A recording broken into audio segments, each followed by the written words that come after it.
La séance est ouverte. L'ordre du jour appelle notre débat conjoint selon la procédure d'urgence. Nous entendrons d'abord la présentation par M. Emmanuel Zingeris du rapport de la Commission des questions politiques et de la démocratie intitulé « Les conséquences politiques de l'agression de la Fédération de Russie contre l'Ukraine ». Ensuite, Mme Linda Hofstede-Halleland présentera le rapport de la Commission de la culture, de la science, de l'éducation et des médias relatif à la guerre d'agression contre l'Ukraine, participation des athlètes russes et bélarussiens aux Jeux olympiques et paralympiques de Paris 2024. Nous devrons en avoir terminé avec l'examen de ce texte vote inclus à 5h30. Nous devrons donc interrompre la liste des orateurs vers 5h05 afin de pouvoir entendre la réplique de la Commission et de procéder au vote nécessaire. Les rapporteurs disposent chacun et chacune d'un temps de parole de 7 minutes pour la présentation de leur rapport et de 3 minutes pour répondre aux orateurs à la fin de la discussion générale. Maintenant, la parole est à M. Zingeris, rapporteur de la Commission des questions politiques et de la démocratie sur le premier texte. Emmanuel. Merci beaucoup, Monsieur le Président. Chers amis, I would like to say that today we are facing 500 days when we're witnessing Russia's illegal and unprovoked war of aggression against Ukraine. 500 days Ukrainians are defending values of Europe, not only on the front line, Mr. President, but the voting inside of their parliament. Istanbul Convention passed through. The other extremely important conventions and bills are approved by the Parliament of Rada during the everyday bombing of Kiev, Odessa, and other major cities and villages. As the Ukrainians advance and liberate areas of their territory now illegally occupied by the Russian Federation, we fear new evidence of war crimes will emerge. The current destruction of Kharkov Dam confirms the barbarism of Putin's war machinery, of war crimes and ecocide. In defending of sovereignty, independence and territorial integrity of their country, Ukrainians are protecting the values of us, of Council of Europe, of Charter of United Nations. One of the main political consequences of Russia's war of aggression against Ukraine is that it has forged a renewed bond amongst democracies in support of Ukraine, not only here in Council of Europe, but in all democratic world. The current summit in Reykjavik the current Reykjavik summit was extremely successful, is the expression of this unity around common values, of the resolve to support Ukraine for as long as it takes. The summit in Reykjavik shows that for the Council of Europe and its member states, supporting Ukraine is a political imperative in everyday life. For Council of Europe member states, supporting Ukraine is important not only as an issue of rule of law and international justice, dear friends, but also to protect democratic security and stability here in Europe. To turn this commitment to the reality is of the most important to step up the assistance to Ukraine now. We must complete a comprehensive system of international accountability of Russia Federation. We welcome, all of us, the register of damages for Ukraine as a historic result, and we will implement very soon in reality in The Hague. But we must keep pursuing full accountability and the establishment of a special tribunal for crimes of aggression. We must ensure this full accountability includes those military and paramilitary groups who participate in the Kremlin aggression against Ukraine and actually, Mr. President, in the aggression in other places like Syria, like Africa. They must declare like international terrorist groups. I'm talking about Wagner and Kadyrov groups. Dear colleagues, Today we will vote in favor for all points mentioned by me and mentioned by you. Thank you for being extremely inclusive during all stages of preparation. Thank you for your amendments in Political Affairs Committee. And I would like to say that our report will cover from migrants to energy, economic leverage to elite capture, ecocides created by Russia. And actually we just have, Mr. President, we just have Mr. Zelensky's statement 2 hours ago that prepared provocation from Russian side on Zaporozhye nuclear power plant are now in preparation, and he has warned the whole world. We will try to this new fact to react. Disinformation to energy blackmail, the kidnapping of Ukrainian children, the putting down the whole Russian democratic society, and Lukashenko, who is on the side of this criminal war on side of Mr. Putin, putting down, we just heard Madame Sveta Tsikhanovskaya, the democratic society, and they're fighting for democracy in Belarus, and Ukraine war means will have effect on Belarusian society too. So, ending, I would like to encourage you to build resilience in your society against the Russian aggression in every day, not looking you have on the newspaper first page or not the events in Ukraine, and don't forget that Moscow is doing a mockery and humiliation from all our sanctions. They have 110, in every pocket they have 110 schemes how to avoid the sanctions, and we will try to build the wall of shame for those banks and those firms, even those countries who are supporting in avoiding the sanctions declared by European Union, by all of our countries, and by United States. Thank you so much. Thank you, Mr. Zingris, dear Manowiris. Now I call Madam Helleland, Rapporteur for the Committee on Culture, Science and Education and Media, to present the second report. Linda, you have 7 minutes now and 3 minutes at the end to reply to the debate. You have the floor. Thank you, Chair. Dear colleagues, Ukraine continues to stand up against the Russian aggressor with resolve and determination. They are on the front line for democracy and our European values. At the same time, the IOC is considering lifting the ban on Russian and Belarusian athletes from participating in the Paris Games next year. It's deeply worrying and disappointing. Our debate and this resolution are therefore very important. We are not just debating sport and participation in the Olympics. We are also debating how to defend our values, values we share with the Olympic movement. Life, human dignity, and peace, as enshrined by the Olympic Charter.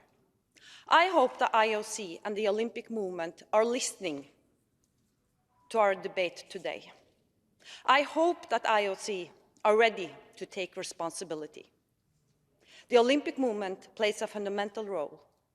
Their decisions have a huge resonance and deep global impact. In February last year, the IOC condemned Russia's breach of the Olympic truce and decided to ban Russian and Belarusian athletes and officials from participating in international competitions. They urge all international sports federations to relocate or cancel events planned in Russia or Belarus. Our Culture Committee welcomed and supported this call.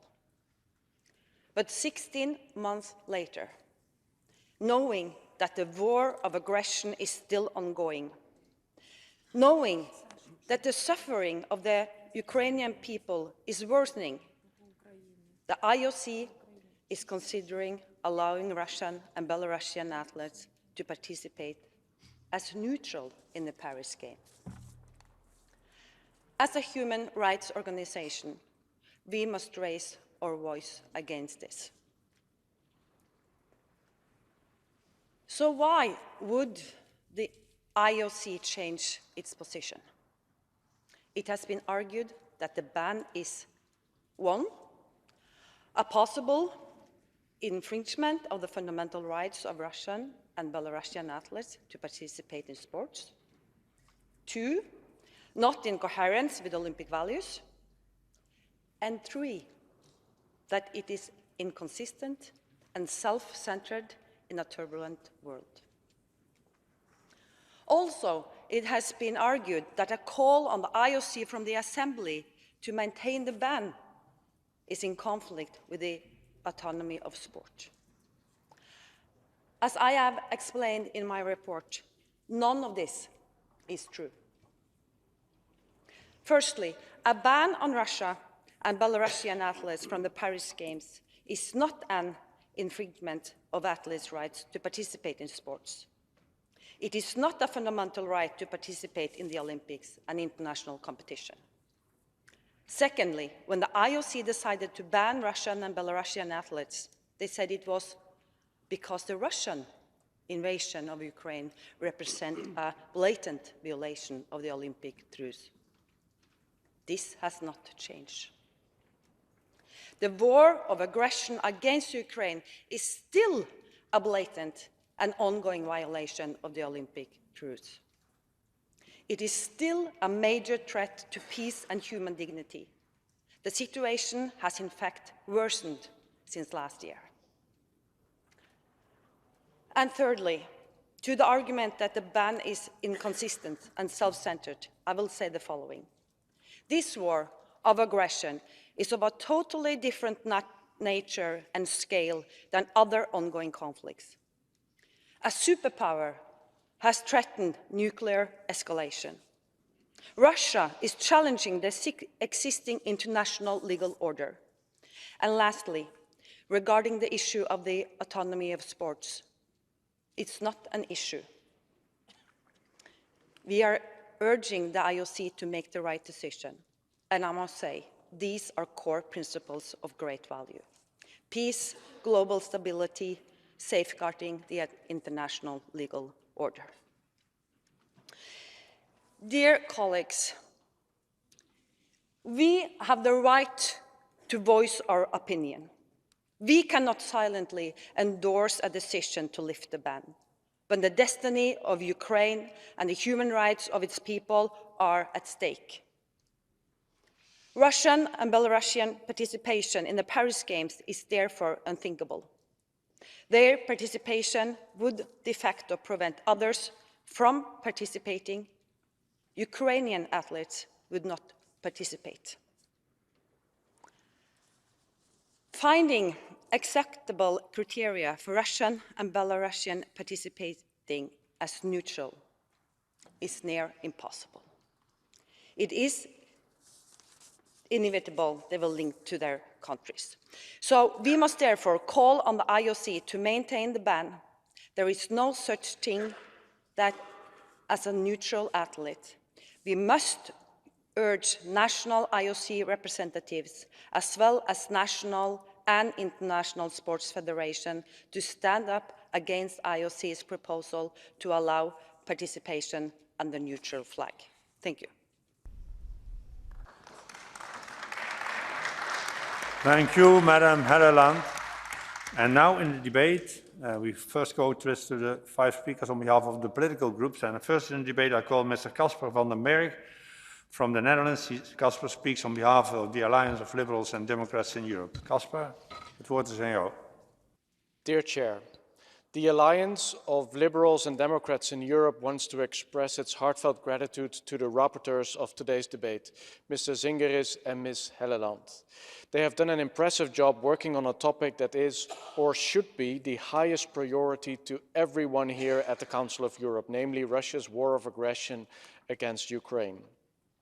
Thousands of civilians have been killed, alongside the tens of thousands of Ukrainian military who have died protecting their country, and over 14 million Ukrainians have been forced to flee their homes.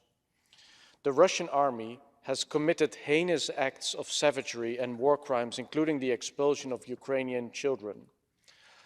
ALDE strongly condemns once again the Russian Federation's full-fledged attack on Ukraine with the Belarusian regime's complicity. While politics usually is primarily the realm of politicians and public authorities, in the face of such a fundamental attack on the core values underpinning our societies, societal institutions, including the IOC and its constituent sports bodies, cannot look away. Instead, they should bring the weight of their moral authority and renown to the public consciousness and should not allow the Russian Federation and Belarus to be represented in the Paris Olympic and Paralympic Games for as long as the war of aggression continues.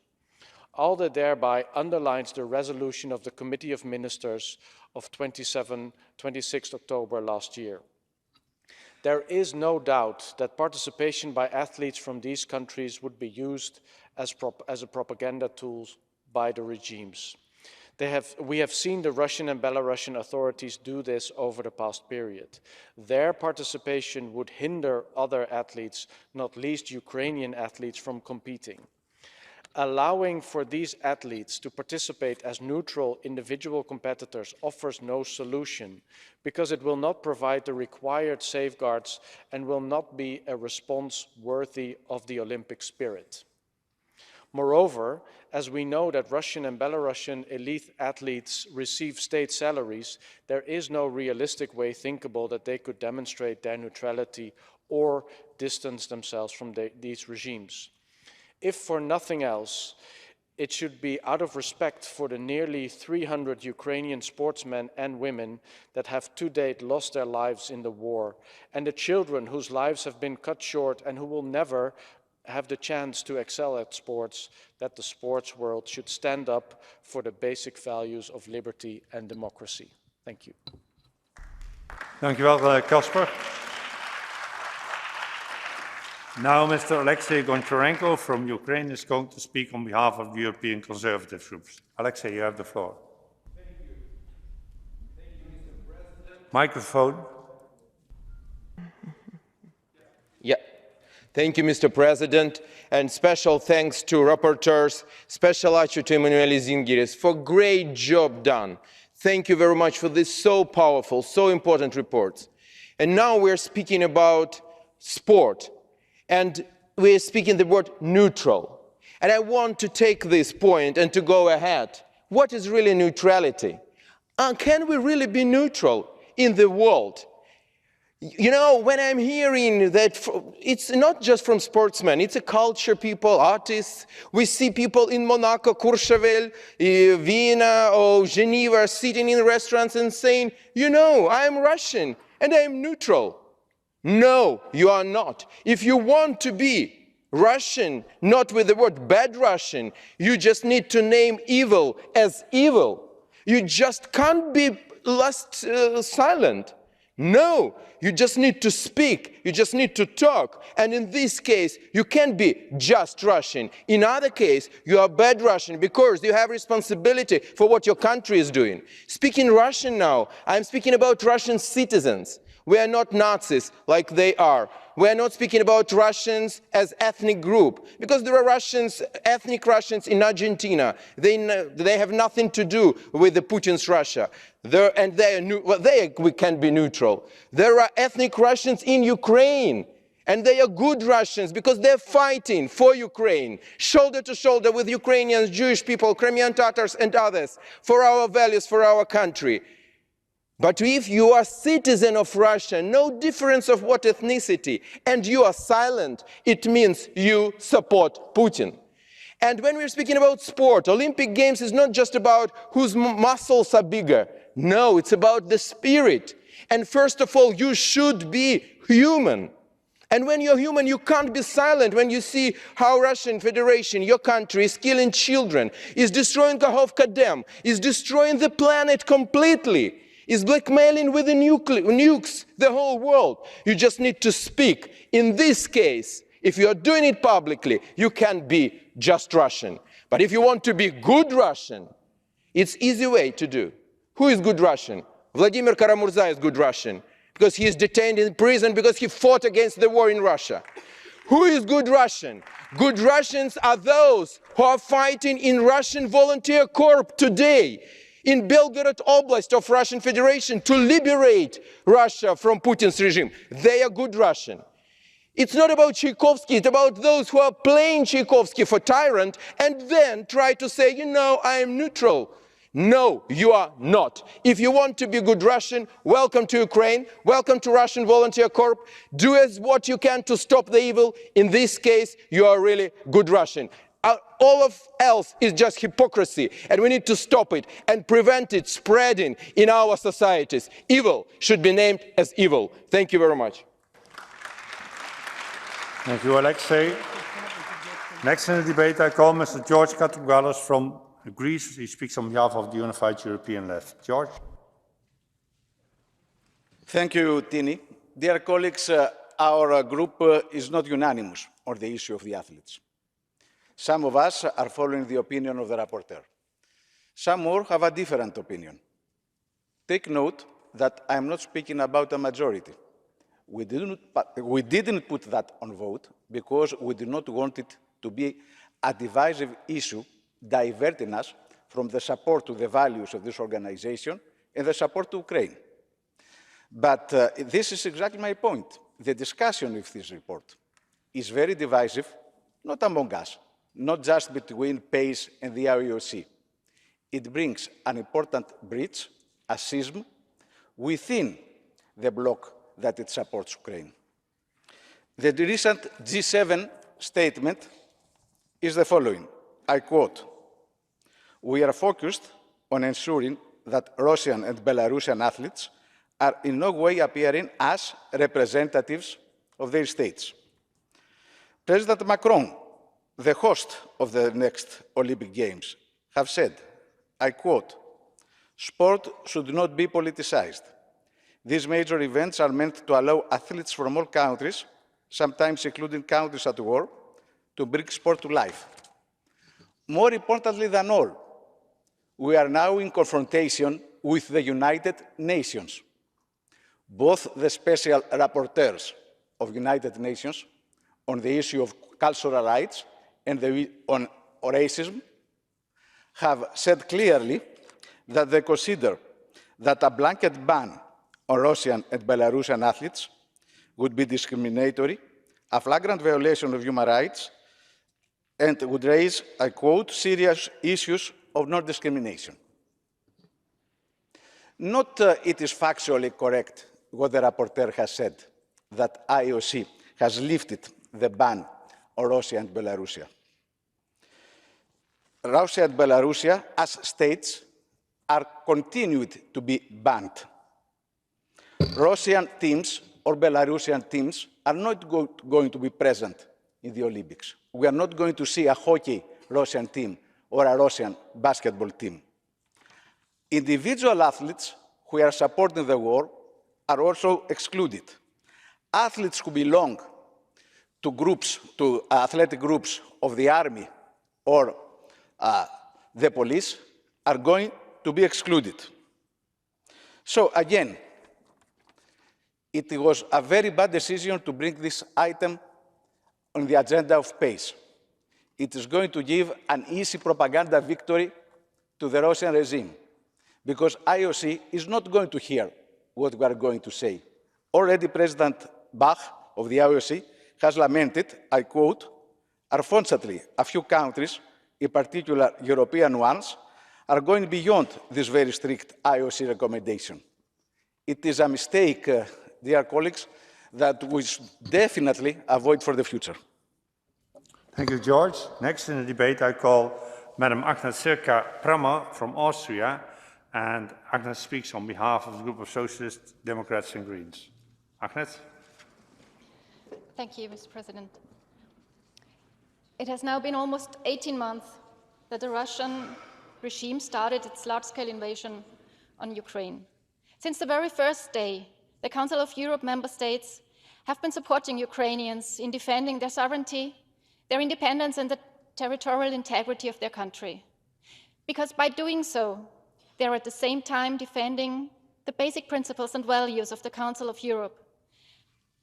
They are defending the principles of democracy and rule of law. This war is not only fought with tanks and rockets, It is also fought with energy blackmail, with nuclear blackmail, and with disinformation. And this leads me to the second resolution. Olympic and Paralympic Games have always been more than sports events. They are a platform for athletes to perform, but also for nations to show their athletes. It starts at the opening ceremony and continues in victory ceremonies with flags being raised and anthems being played. Medals are being counted nation-wide. Athletes are always competing for their countries. And that is what Russian propaganda will make of it.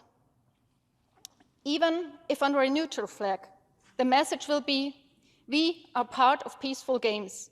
We are part of the Olympic family. We are level with all others. We are not bad. Yes, as a person involved in sports, it breaks my heart to watch games, knowing that there are athletes who have been training for years to get into the shape to qualify for the participation at the Olympic or Paralympic Games, and now cannot do so because their regimes started and continue a terrible war.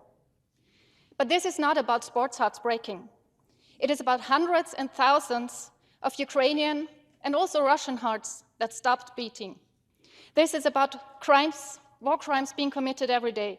This is about large amounts of soil and natural resources being destroyed on purpose. This is about people being tortured and murdered, about women being raped, and about children being kidnapped. What national governments and international institutions can and shall do to stop Russian Federation's aggression on Ukraine is listed in the resolution. In summary, it is to show the Russian regime and the world that the Russian leader has put the country outside of the community.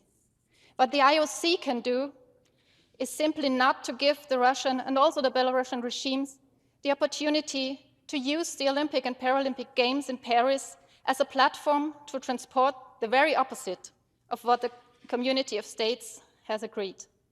The IOC has to make it clear that there is no space on the pitch for those not playing by the rules. Thank you. Thank you, Agnes. And last speaker on behalf of the political groups, Mr. Alexander Pojciev from Poland on behalf of the European People's Party. Alexander. Chers collègues, nous débattons possible exclusion des athlètes russes et biélorusses des Jeux olympiques. Comité olympique international et certains d'entre nous partagent une idée que l'olympisme, c'est s'aimer la paix et que les athlètes n'ont rien à voir avec les deux régimes, ainsi que la décision de les priver de Jeux à Paris, c'est inhumain. Comme la solution, il nous est proposé leur participation sous le drapeau neutre. Non, non et non. D'abord, dans l'Antiquité, où nous voyons la naissance de l'idée olympique, tous les conflits armés devaient cesser obligatoirement. Vous vous souvenez que les forces russes ont attendu la fin des Jeux olympiques à Pékin en hiver? Pourquoi? Ils ont eu peur. Est-ce que le comité a reçu une telle déclaration pour 2024? Non. Drapeau neutre. J'ai regardé récemment le tournoi de Roland-Garros à la télé française. Les commentateurs, au moins 50 fois, pendant un match, ont appelé M. Medvedev, que j'adore comme le joueur du tennis, athlète russe. Est-ce qu'à Paris, les commentateurs vont dire pendant les matchs de foot, l'équipe neutre a gagné contre l'Iran? Non. Alors, cette neutralité, elle est où? On dit les athlètes, ils ont tellement travaillé. Et est-ce que les athlètes ukrainiens n'ont pas travaillé? Est-ce qu'ils ont eu les mêmes conditions d'entraînement que les autres? Non. Alors, l'égalité, c'est où? On dit qu'ils n'ont rien à voir avec les régimes. Non, ils sont mouillés jusqu'aux les oreilles. Et les collègues qui vont parler, qui vont me suivre, vont vous expliquer pourquoi. Je demande, est-ce qu'en 1940, avant que toutes les atrocités de la guerre en Pologne sont venues que tout le monde a appris tout ça, est-ce que quelqu'un a voulu organiser les Jeux olympiques? Non. Alors, en plus, je souligne que c'est le plus fort de toutes les sanctions qu'on puisse imaginer. Emanuel Zingeris va parler des conséquences politiques d'agression russe contre l'Ukraine. Une grande conséquence, c'est la désinformation qui est menée par les forces pro-russes dans les pays qui sont les plus investis dans l'aide à l'Ukraine. Il y a seulement 2 jours, vous avez vu un débat sur la commission bolchevique créée en Pologne pour combattre non des vrais alliés russes, mais l'opposition. J'étais stupéfié de voir cette chœur de M. Mereshko, de M. Sigismund, qui chantait unisono support pour la création d'une telle commission. Je vous conseille et je vais vous envoyer les textes de cette loi pour le 2 et vous utilisez ça d'abord chez vous. Merci. Merci à vous, Alexandre. Next in the debate, le prochain orateur est M. Piero Fassino de l'Italie. Piero.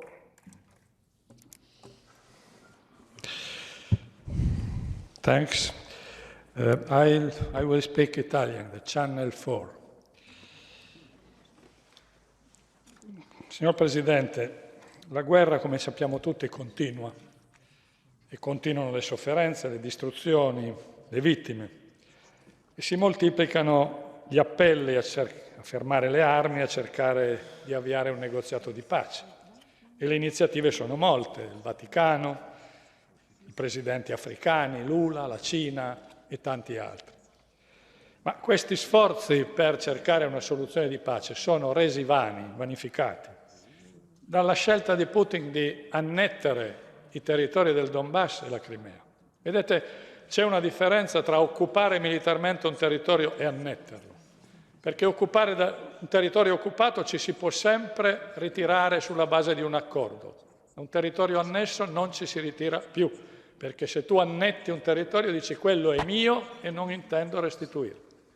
E quindi a tutti quelli che invocano un negoziato, io dico attenzione che l'oggetto del negoziato non c'è, perché Putin ha annesso i territori e non intende restituirli. Gli ucraini legittimamente rivendicano che quei territori appartengono alla loro sovranità. E quindi io credo che dobbiamo essere molto consapevoli che soltanto il ritiro russo dai territori annessi può creare le condizioni per una pace. E questo è inevitabile. Ieri il segretario di Stato Vaticano, Parolin, che certamente è molto impegnato con l'iniziativa di pace vaticana, ha dichiarato che non vede nell'immediato prospettive per fermare le armi e prospettive di negoziato. È significativo che lo abbia detto. E quindi io credo che noi dobbiamo sostenere in ogni modo l'Ucraina e mantenere fortemente le pressioni. E tra queste pressioni, oltre alle sanzioni, c'è anche come evitare che lo sport sia una vetrina per il regime di Putin. Ora noi sappiamo che la Russia, quando va alle Olimpiadi, ci va con una squadra di atleti forti in ogni disciplina.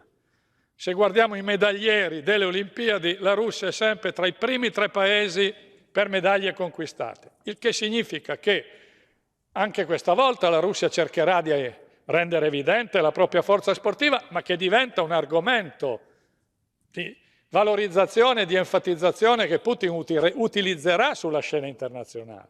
E quindi io credo che per questo noi dobbiamo cercare di evitare che gli atleti russi possano partecipare alle Olimpiadi, non perché abbiamo qualcosa contro questi atleti e il loro diritto alla disciplina sportiva, ma per evitare che siano utilizzati come strumento di propaganda da parte di Putin. Infine un'ultimissima considerazione. Noi qui abbiamo messo come titolo della prima nostra rapporto conseguenze della guerra ucraina. Attenzione che le conseguenze sono molte.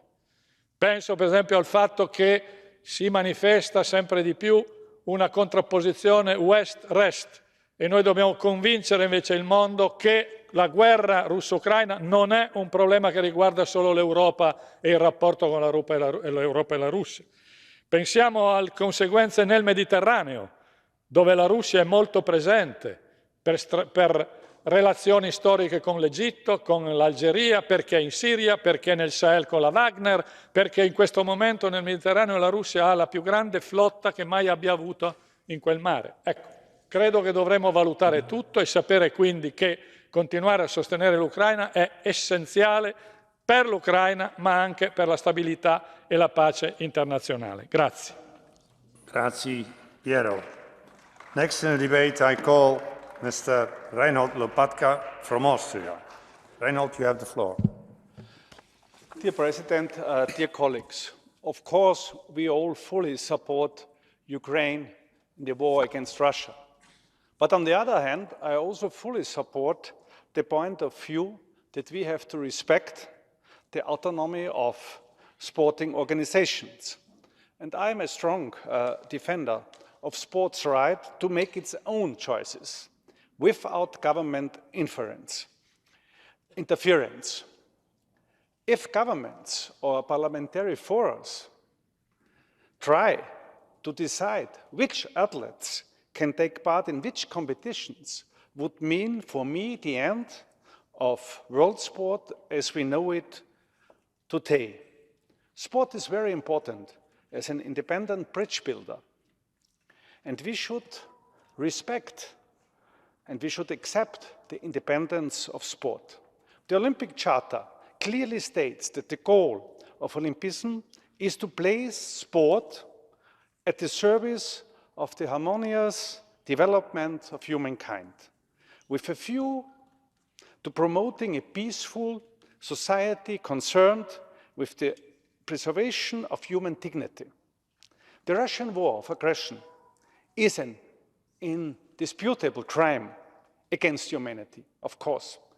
The responsible perpetrators of these crimes shall be brought to justice. But does young sportsmen have influence on the decisions in Russia? I think they have no influence at all. And here, of course, these young sportsmen, these young sportswomen are misused by the Russian Federation as a propaganda purpose. I see this problem. But on the other hand, I think we have to respect that the world sports associations, they have to make their decisions. And we, as politicians, we should not interfere. We should not move in a direction taking away the responsibility from the sports world federations. We have so many dictatorships on this planet. And if we, as the Council of Europe, open here a door, what would we do when many of these dictators are misusing more and more their young sports people? I don't know how the International Olympic Committee can move on. So I think the only way is that we respect that is in the hand of the International Olympic Committee and it is in the hand of the World Sports Federation how they decide. I respect this.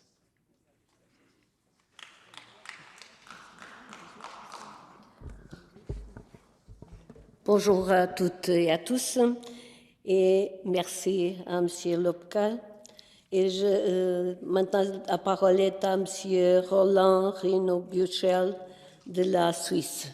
Vous avez la parole, monsieur. Geschätzte Vizepräsidentin, geschätzte Damen und Herren, geschätzte Kolleginnen und Kollegen. Ich habe beruflich sehr viel mit Sportlern zu tun. Ich habe das mein ganzes Leben lang zu tun, ist ein Teil meines beruflichen Weges. Gestern und heute hatte ich telefoniert mit Sportlerinnen und Sportlern. Einer von ihnen sagte mir klipp und klar, als Goldmedaillengewinner bei Olympischen Spielen will ich gegen die Besten gewinnen, gegen die Besten der Welt. Ich will der Beste sein von allen der Welt, der Beste von allen.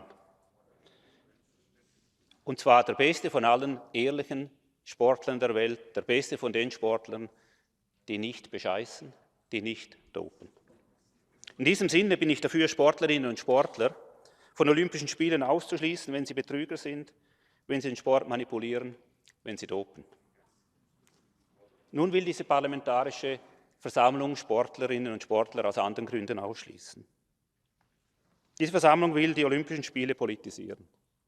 Wollen wir das IOC tatsächlich dazu nötigen, seine Charta zu verletzen? Was ist denn das IOC? Das IOC ist eine private internationale Organisation, die als Verein gegründet wurde und ihren Sitz in Lausanne hat. Zum IOC komme ich gleich nochmals, zuerst aber ein paar Sätze zu den Sportministern unserer Mitgliedsländer. Vor 10 Jahren bekräftigten sie an der 5. UNESCO-Weltkonferenz der Sportminister in der sogenannten Berliner Erklärung, dass jeder Mensch die Möglichkeit des Zugangs zum Sport und zur Teilhabe am Sport als ein grundlegendes Recht haben muss. Und zwar unabhängig von ethnischer Herkunft, Geschlecht, Alter, kulturellem und sozialem Hintergrund und so weiter. Wenn wir in dieser Versammlung nun verlangen, dass russische und belarussische Sportlerinnen und Sportler ausgeschlossen werden, dann fordern wir, dass die Sportminister gegen die Berliner Erklärung verstoßen. Kommen wir nur zurück zur eingangs erwähnten Olympischen Charta. Dort sind unter anderem folgende Prinzipien festgelegt, ich zitiere. Die Ausübung von Sport ist ein Menschenrecht. Jede Form von Diskriminierung eines Landes oder einer Person aufgrund von Rasse, Religion, Politik, Geschlecht oder aus sonstigen Gründen ist mit der Zugehörigkeit zur olympischen Bewegung nicht vereinbar. Unter Kapitel 1 muss das IOC sogar gegen jeden politischen oder kommerziellen Missbrauch des Sports und der Athleten vorgehen. Es ist also eine aktive Verpflichtung des IOC, Interventionen der Politik in den Sport zu verhindern, und zwar unabhängig davon, ob diese hehre Ziele verfolgen oder nicht. Geschätzte Damen und Herren, ich bin überzeugt, dass der Sport ein politikfreier Raum sein muss. Wenn diese Versammlung nun Sportlerinnen und Sportler ausschließen will, dann fordert sie, dass das IOC seine eigenen Rechtsgrundlagen verletzt. Wollen wir das wirklich tun? Ich will das nicht. Die Olympischen Spiele, ein privat organisierter sportlicher Anlass, meine Damen und Herren, ein privat organisierter sportlicher Anlass, sollen und dürfen nicht politisiert werden. Sportler wollen gegen die Besten gewinnen. Und zwar unabhängig davon, wer im Land der Gegner gerade Staatschef ist. Meine Damen und Herren, die Besten sollen Olympiasieger werden. Besten Dank. Merci, Monsieur Michel. La parole est à Madame Olena Komenko de l'Ukraine.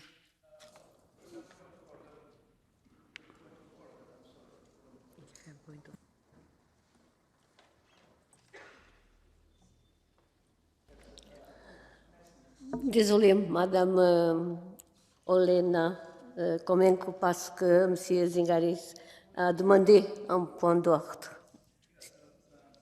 Micro. Thank you, dear friends and colleagues. Don't forget, we have today a discussion about 2 extremely important reports. Please, if you have joined our joint presentation by 2 committees, please speak about 2 reports. That's my comment to you, please. Thank you. Merci, Monsieur Zingaris, mais ce n'est pas un point d'ordre. Maintenant, oui, la parole est à Madame Olena Komenko de l'Ukraine. Dear colleagues, let me congratulate both rapporteurs on their excellent reports. We are living through a watershed era, and the world will never be the same after February 21st, 2022. Russia attempts to reshape the current international order driven by their imperial vision. The democratic world played an abuser's card. They were naive about Russian real plans and all along became more dependent on natural resources of the Russian totalitarian regime.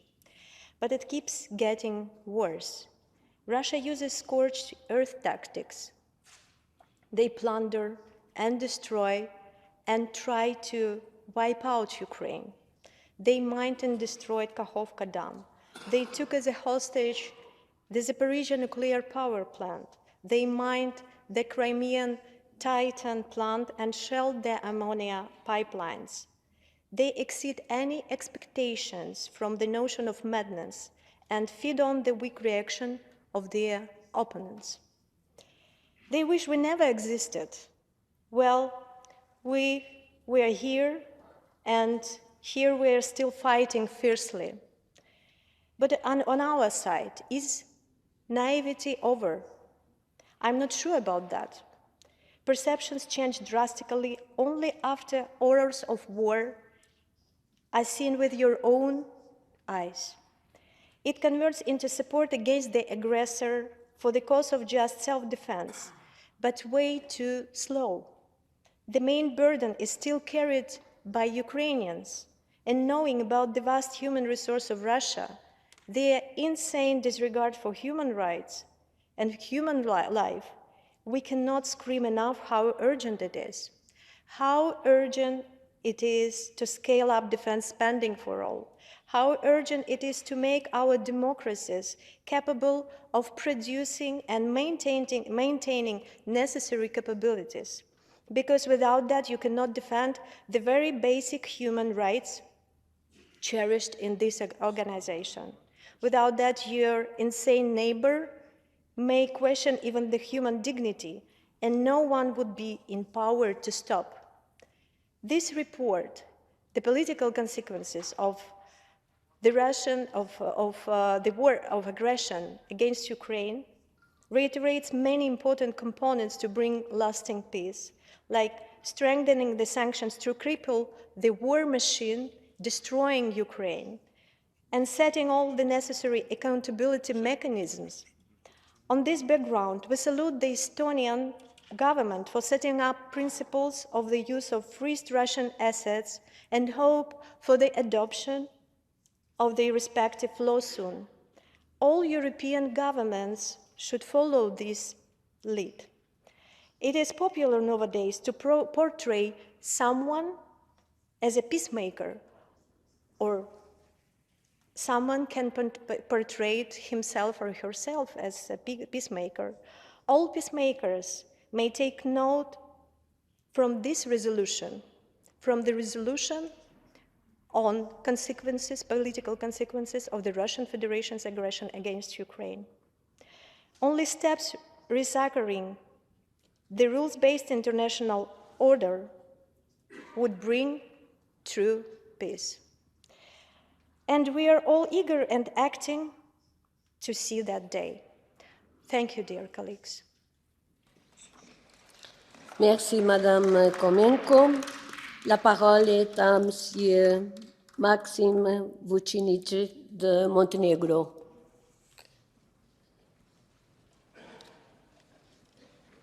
Il n'est pas là. Donc, la parole est à Monsieur Bernard Fournier de France. Madame la Présidente, mes chers collègues, la guerre d'agression menée par la Russie contre l'Ukraine nous a incités à réaffirmer nos valeurs lors du sommet de Reykjavik des 16 et 17 mai dernier. Lors de ce sommet, il a été décidé que le soutien à l'Ukraine devait être un impératif politique pour le Conseil de l'Europe et ses États membres.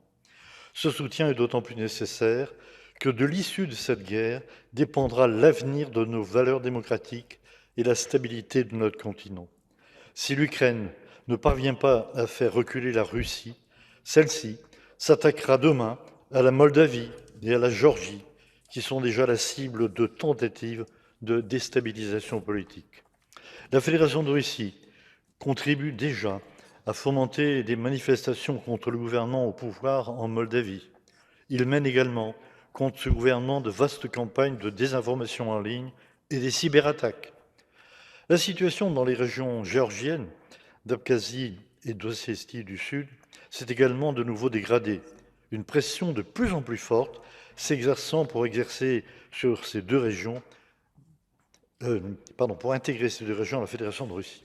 Enfin, une victoire de la Russie impliquerait un statu quo politique en Biélorussie pour encore de nombreuses années. Il est donc essentiel que nous puissions nous rassembler autour des valeurs de notre organisation tout en soutenant le droit de l'Ukraine à se défendre. L'Union européenne, les États-Unis et le Royaume-Uni fournissent une assistance militaire à l'Ukraine en lui livrant des armes de pointe indispensables pour qu'elle puisse mener la contre-offensive. Je veux souligner l'importance de l'effort que cela représente pour nos États, tant sur le plan financier qu'industriel et logistique. Mais cela nous rappelle que la défense de nos valeurs a un coût. Parallèlement, les crimes commis par la Fédération de Russie continuent d'être documentés et répertoriés. Ce travail est indispensable pour pouvoir un jour traduire en justice les responsables des crimes commis dans le cadre de cette guerre d'agression. Un registre de dommages causés par la guerre a été créé lors du sommet, première étape vers un mécanisme international d'indemnisation des victimes de l'agression russe. Si de nombreux organismes travaillent à établir les différentes responsabilités, notre Assemblée doit continuer de plaider pour que les responsables des crimes de guerre russes, y compris au plus haut niveau de l'État, puissent être jugés et condamnés. Ils devront, le moment venu, répondre de leurs crimes. Enfin, si je me réjouis de voir que le soutien à l'Ukraine fait généralement l'unanimité parmi les États membres du Conseil de l'Europe, je regrette que ce ne soit pas le cas dans le monde entier. Nous devons nous interroger sur les raisons de ce soutien ou d'une neutralité bienveillante à l'égard de la Russie lors des réunions du Conseil de sécurité de l'ONU au regard de l'enjeu que représente la diffusion de nos valeurs. Je vous remercie. Merci, Monsieur Fournier. La parole est à Madame Lisa Pacosta de l'Estonie. Thank you. Dear colleagues, let me begin with a memory from my childhood in Estonia, its capital city Tallinn, occupied by Soviet Russia. In 1980, Tallinn was the venue for the sailing regatta of the Olympic Games held then in Moscow. Children remember this event very well because for the few days it was possible to buy chewing gum and bananas, which nowadays would be hard to believe that even these were not available under occupation. In fact, Olympics was designed wholly as a propaganda event by Soviet Russia. Even kids understood that. In order to oppose the Russian invasion to Afghanistan, democratic countries boycotted the Olympic Games in my home city. But even as a child, I was very proud of all the countries who boycotted Russia, because this was the only right thing to do. Dear friends, we can do it right today as well. It is absolutely clear that if we want to follow the Olympic principles, the Russian and Belarusian athletes and officials must be banned from international sport, including the Olympic Games. The Ukrainian fight for freedom is our fight. The murdered Ukrainian children are our children. This should not be forgotten or overlooked. We know well how Russia continues to use sport for propaganda purposes. Many Russian athletes have publicly expressed their support to the war. Russian sport authorities use sports washing in their internal propaganda. It was just a few days ago when the president of Russian Wrestling Federation, Mikhail Mamiashvili, expressed his readiness to drive the Russian team to the Paris Olympics on tanks. We have to tell him, you are not welcomed. Please stay home with your tanks. I thank the rapporteurs Emanuel Zingeris and Linda Hofstadt-Elleland for their reports. This assembly shall be clear in our messages. We express our full solidarity and support with the Ukrainian people. We support the ban of Russian and Belarusian athletes and officials from international sport, including the Olympic Games, and we urge the national IOC representatives and national and international sports federations to express their opposition to the IOC's proposal to allow Russian and Belarusian athletes to participate in the upcoming Paris Olympic and Paralympic Games. Therefore, the report and the draft resolutions have my full support. Thank you. Merci, Madame Pacosta. La parole est à Madame Sibel Arslan de la Suisse. Sibel, la parole. Besten Dank, Frau Vorsitzende, geschätzte Kolleginnen und Kollegen. Ich möchte mich bei den Berichterstatterinnen auch ganz herzlich bedanken, weil eben auch die Zeiten sehr schwierig sind und wir uns weiterhin mit all diesen schwierigen Themen auseinandersetzen müssen. Wir müssen uns auseinandersetzen, weil die Zeit nötig ist, dass wir nach Alternativen, nach Lösungen suchen müssen, wie wir auch mit autoritären Staatsmännern umgehen sollten. Deshalb ist der russische Angriffskrieg nicht nur ein Angriff auf die Ukraine.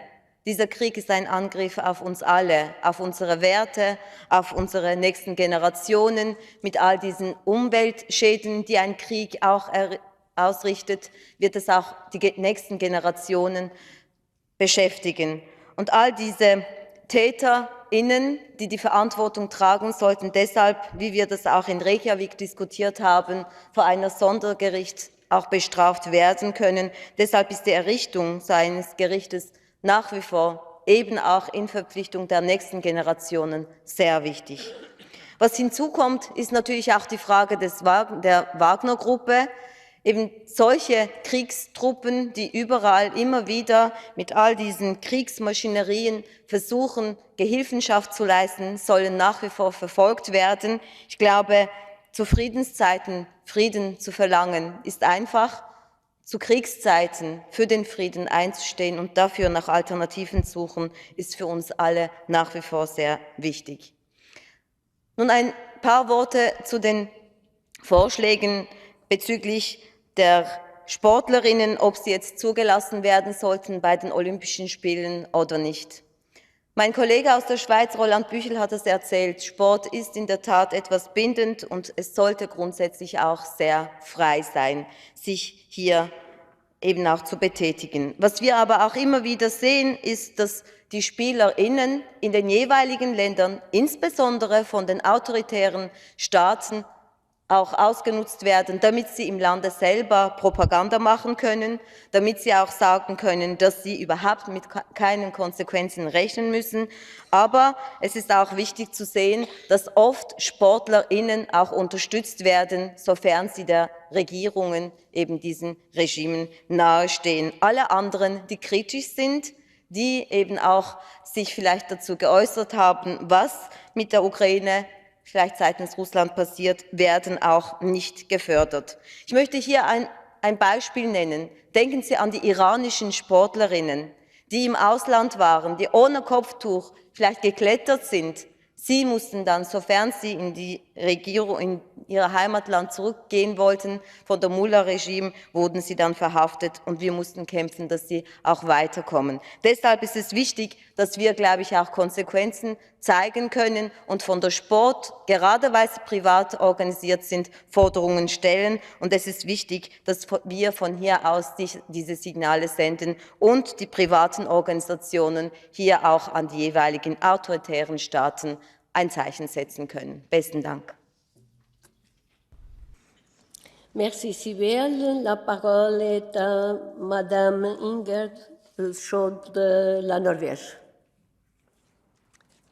Thank you, Madam President. This is an important debate. I congratulate Mrs. Helleland on her work and call on you all to support the draft resolution.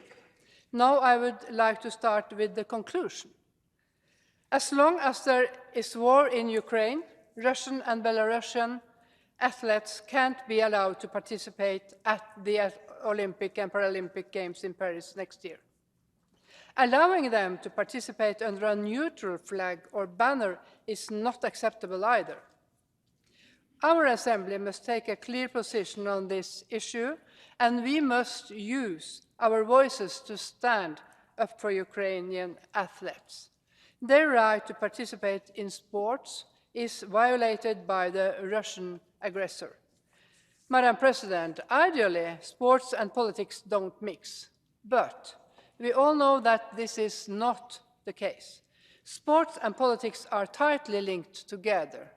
During the hearing on this issue in April, President Cox underlined that sport is a powerful tool. It has the capacity to transmit values and principles to society as a whole, not only to those taking part in it. I couldn't agree more. The international community has shown remarkable unity and strength in its response to Russia's war of aggression in Ukraine. I encourage the world of sport to do the same and to not disengage itself from the rest of the international community. Taking a clear stand, Madam President, on this is not disrespecting the autonomy of sports and sporting organizations. Our Assembly fully respects the autonomy and the competence of the IOC, but we cannot remain silent if the IOC decides to withdraw the ban. We cannot silently endorse such a decision. As Mrs. Helleland states in her report, there are core principles of greater importance than the autonomy of sport. What is at stake here is the preservation of peace, global stability, the safeguarding of the international legal order, the destiny of a country, and the human rights of the Ukrainian people. We all have an obligation to uphold them. Madam President and colleagues, in addition to supporting Mrs. Helleland's report, I encourage you to reach out to your national IOC representatives and national sports federations.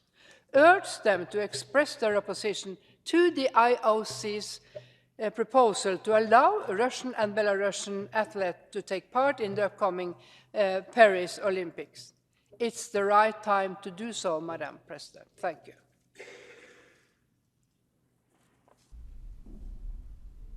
Merci, Madame. Et la parole est à M. André Gatolin de la France, le dernier orateur.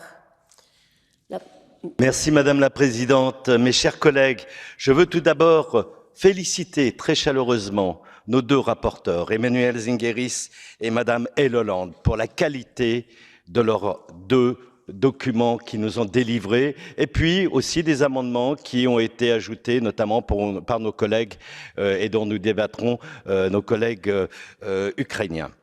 Alors, le rapporteur Zingeris nous a invités évidemment à traiter les deux sujets. Et c'est vrai que les deux sujets sont éminemment liés. Et je dirais que finalement, et ça va être un peu difficile pour nos traducteurs, mais la question, c'est au regard de tous les crimes déjà commis contre l'humanité et bien au-delà par la Russie doit être mise au banc des nations, le bannissement. Et un des bannissements, c'est la question de leur présence et de leurs alliés bélarusses aux Jeux Olympiques. Et puis, de ce bannissement, il va falloir passer au banc des accusés. C'est le même mot en français, la même sonorité, mais c'est celle d'argumenter l'accusation. Et là, nous sommes bien dans ces deux tendances-là. Et s'il faut faire un autre lien, je dirais que malheureusement, la Fédération de Russie est d'ores et déjà médaille d'or, recordman absolu depuis le rétablissement du droit international après la Seconde Guerre mondiale, de la multiplication en 17 mois de toutes les violations du droit international, du droit humanitaire et du droit de la guerre. Alors, oui, il ne faut pas autoriser les athlètes russes et bélarusses à participer aux Jeux Olympiques. Et surtout pas sous cette mystification qui consisterait à les mettre sous bannière neutre. Vous imaginez un match de football entre Bélarussie et Fédération de Russie. L'équipe neutre vient de marquer un but contre l'équipe neutre, c'est formidable, l'équipe neutre a gagné. Mais bientôt, d'ailleurs, tous les athlètes, tous les pays voudront jouer sous bannière neutre, parce qu'ils seront sûrs de gagner. Peut-être reviendrons-nous peut-être à de véritables Jeux olympiques, avec les valeurs fondamentales et humaines que nous devons respecter. Les arguments aussi contre cette bannière neutre sont évidents. Nous savons qu'une grande partie des athlètes russes de plus haut niveau sont des soldats et sont dans des équipes militaires payées par l'État. Vous voyez un instant, ces gens-là se tairent. Ils ne l'ont pas fait ces derniers mois. Ceux qui sont allés saluer la bravoure des gens qui adoptaient, soi-disant, de pauvres enfants orphelins ukrainiens déportés de force, ceux qu'on a vus dans les meetings de M. Vladimir Poutine. Alors je sais, mon gouvernement n'est pas favorable à ce que je dis. Ce n'est pas mon problème. Mon problème, c'est que je suis parisien, je suis français. Il y aura les Jeux olympiques. Je défends des valeurs. Et ces valeurs, je les défendrai jusqu'au bout. Je préfère être européen plutôt que français. Et je préfère défendre les valeurs fondamentales plutôt que les valeurs européennes quand elles ne sont pas bonnes. Et je terminerai en citant Pierre de Coubertin, un de mes compatriotes qui a recréé les Jeux olympiques en 1896. Il disait: l'important n'est pas de gagner, l'important est de participer. Ben, en l'occurrence, ici, il faut gagner. Il faut que l'Ukraine gagne et il faut que les Bélarusses et la Russie ne participent pas. Je vous remercie. Merci beaucoup, Monsieur Gatolin. Il nous faut maintenant interrompre l'audition des orateurs. Les orateurs inscrits qui présents pendant le débat n'ont pu s'exprimer peuvent transmettre dans les 4 heures leur intervention dactylographie au service de la séance pour publication au compte rendu. Ce texte ne doit pas dépasser 400 mots et doit être transmis par voie électronique.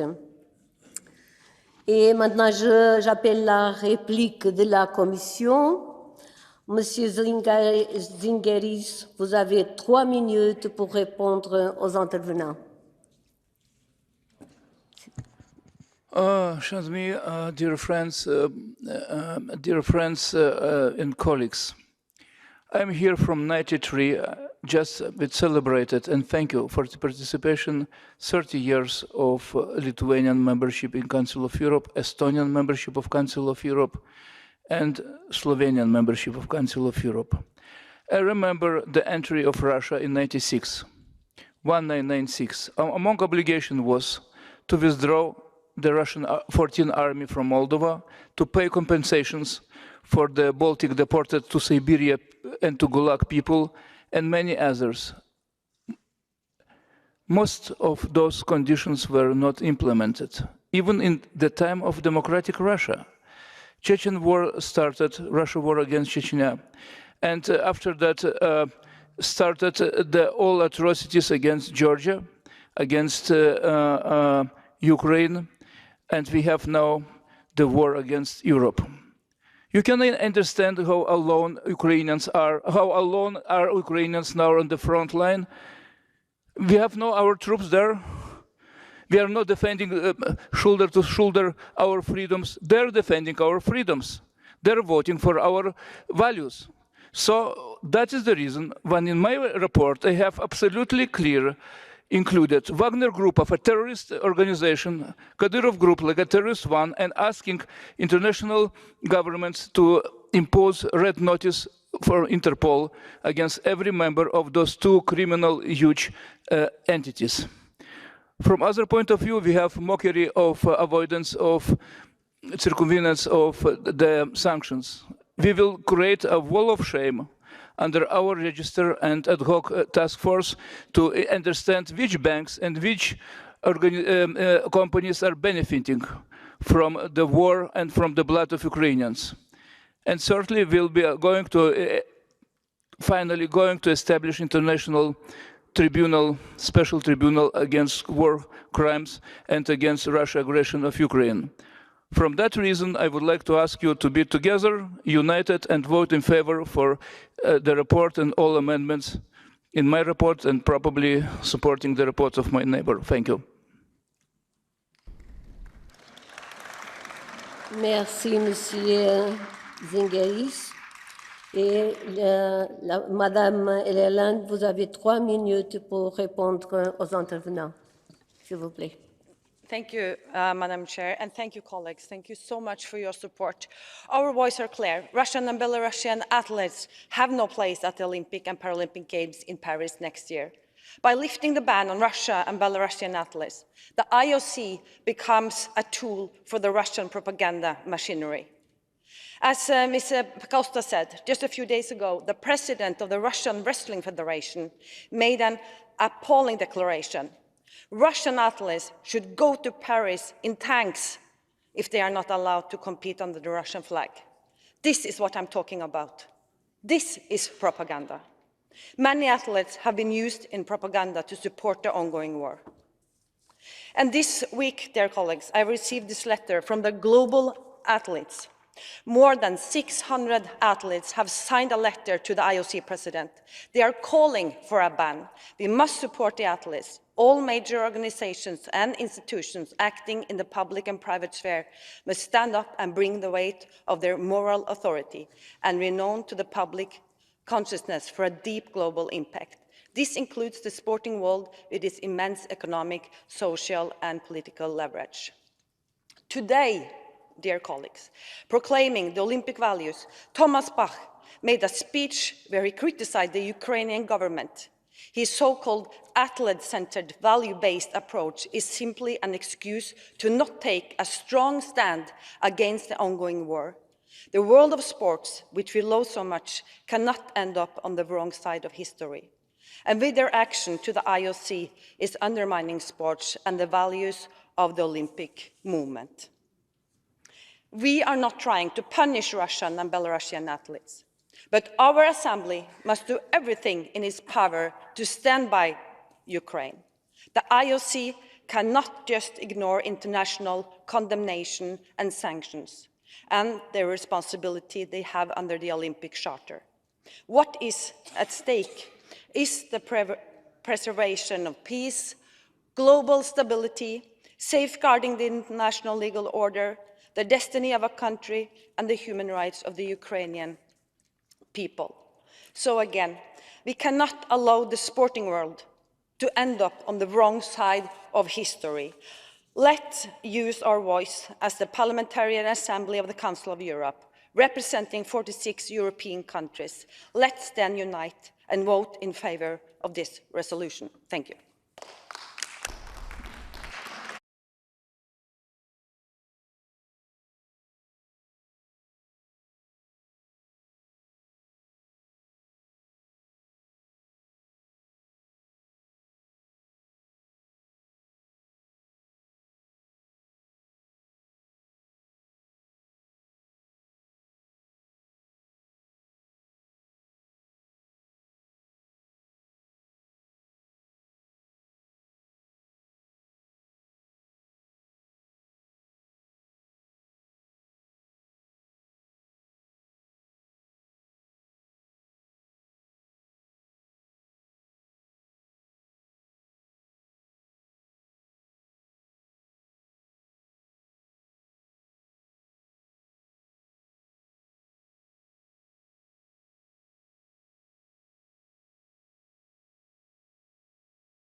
Nous en revenons à l'amendement numéro 9. Quelqu'un demande-t-il la parole contre l'amendement 9, ainsi sous-amendé? Ce n'est pas le cas. Quel est l'avis de la Commission sur l'amendement ainsi sous-amendé?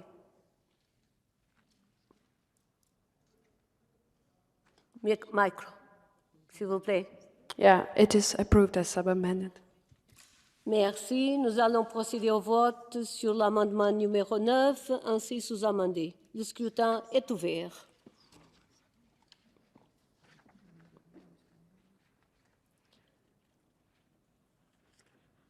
Le scrutin est clos. Je demande l'affichage du résultat. L'amendement numéro 9, ainsi sous-amendé, est adopté.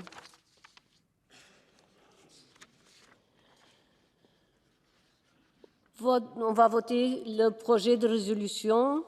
La majorité simple est requise. Nous allons procéder au vote. J'ai déjà dit. Le scrutin est ouvert.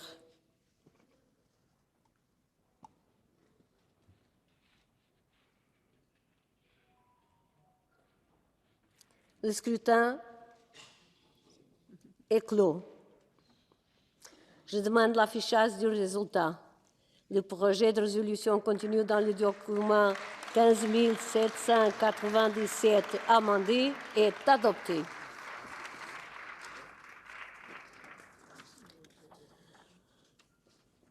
Nous en venons au second rapport intitulé « Guerre d'agression contre l'Ukraine, participation des athlètes russes et biélorusses aux Jeux olympiques et paralympiques de Paris 2024 », document 15 795. La Commission de la culture, de la science, de l'éducation et des médias a présenté un projet de résolution sur lequel 3 amendements ont été déposés. J'ai cru comprendre que la présidente de la Commission de la culture, de la science, de l'éducation et des médias souhaite proposer à l'Assemblée de considérer les amendements numéros 2 et 3 qui ont été adoptés à l'unanimité par la Commission comme adoptés par l'Assemblée. Est-ce bien le cas, Madame la Présidente? Yes, that's the case. Merci. Y a-t-il une objection? Ce n'est pas le cas.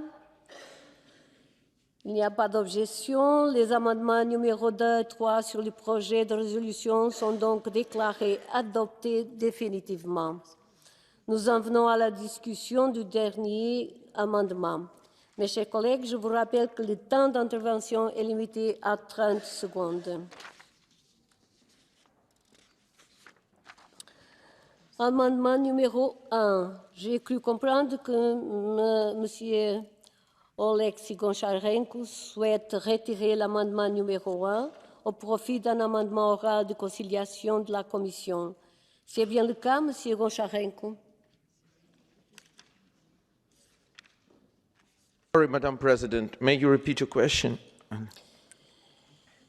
Souhaitez-vous retirer l'amendement numéro 1 au profit d'un amendement oral de conciliation de la Commission?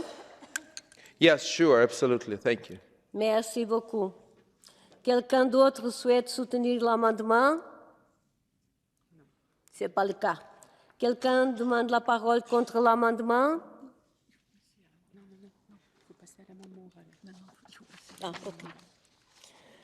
On passe à l'amendement oral. La présidence a été saisie par Mme Eleland de l'amendement oral suivant. Dans le projet de résolution, à la fin du paragraphe 8, après le mot « propagande », insérez les mots suivants. Créant ainsi un récit d'acceptation et de normalisation qui minimiserait la gravité des actes commis par les gouvernements russes et bélarussiens. En vertu de l'article 34.7.a du règlement, le président peut, à titre exceptionnel, déclarer recevable un amendement oral ou un sous-amendement oral s'il estime qu'il est destiné à apporter une clarification, à tenir compte de faits nouveaux ou à permettre une conciliation. Je considère cet amendement oral comme recevable au regard des critères du règlement. Il ne peut toutefois être pris en compte si 10 représentants ou suppléants au moins s'y opposent et se lèvent. Y a-t-il des objections à la prise en compte de cet amendement oral? Ce n'est pas le cas.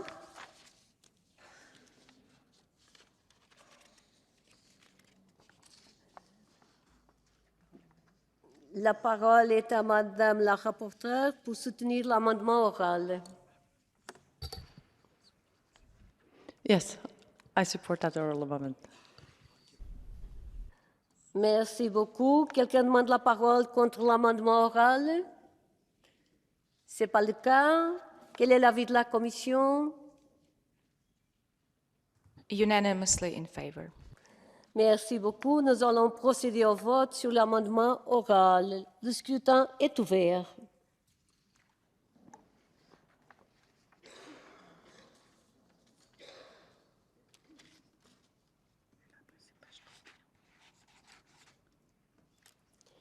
Le scrutin est clos. Je demande l'affichage du résultat. L'amendement oral est adopté.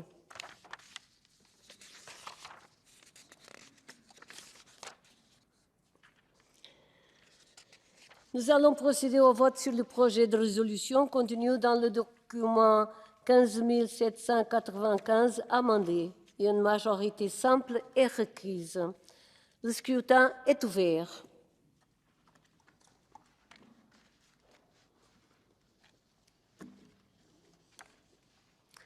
Le scrutin est clos. Je demande l'affichage du résultat. Le projet de résolution contenu dans le document 15 795 amendé est adopté.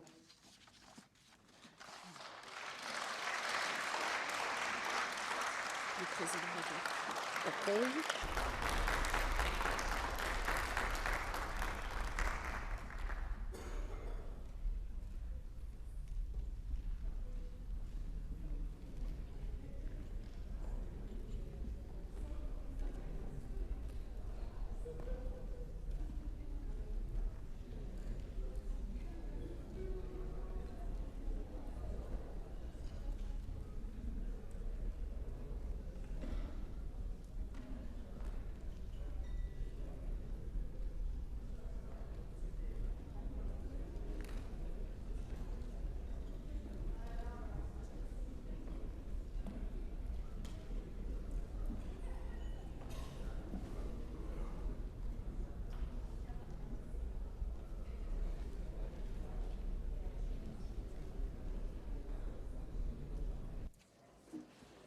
The next item on the agenda is the debate on the report titled Ensuring Free and Safe Access to the Lachin Corridor. You find it in document 15796, presented by Mr. Paul Gavin on behalf of the Migration, Refugees and Displaced Persons Committee. In order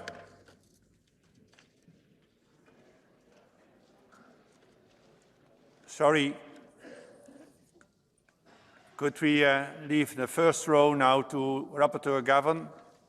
Manuelis, could we have the first row for the next rapporteur?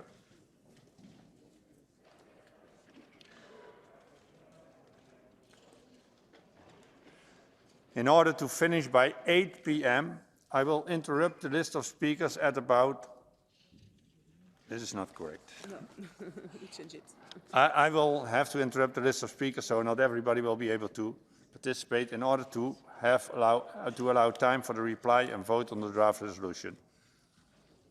Please, ladies, please, gentlemen, would you clear the first row?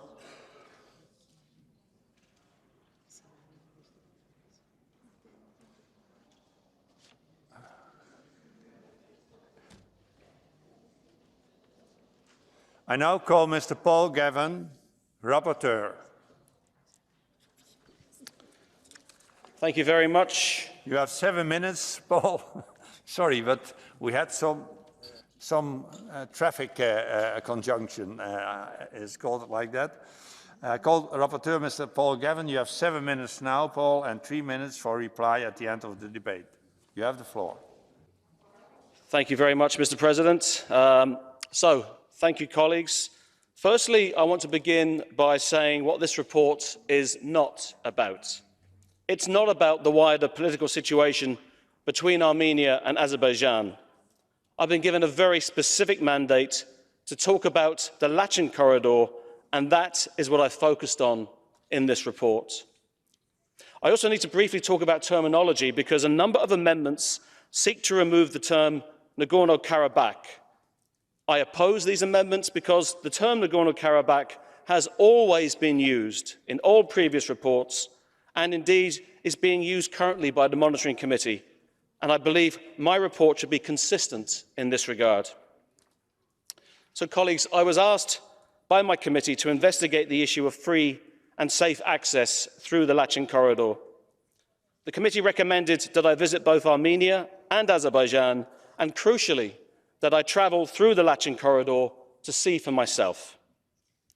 While I was able to visit Armenia, I was regrettably not invited to Azerbaijan, and I was denied access through the Lachin corridor.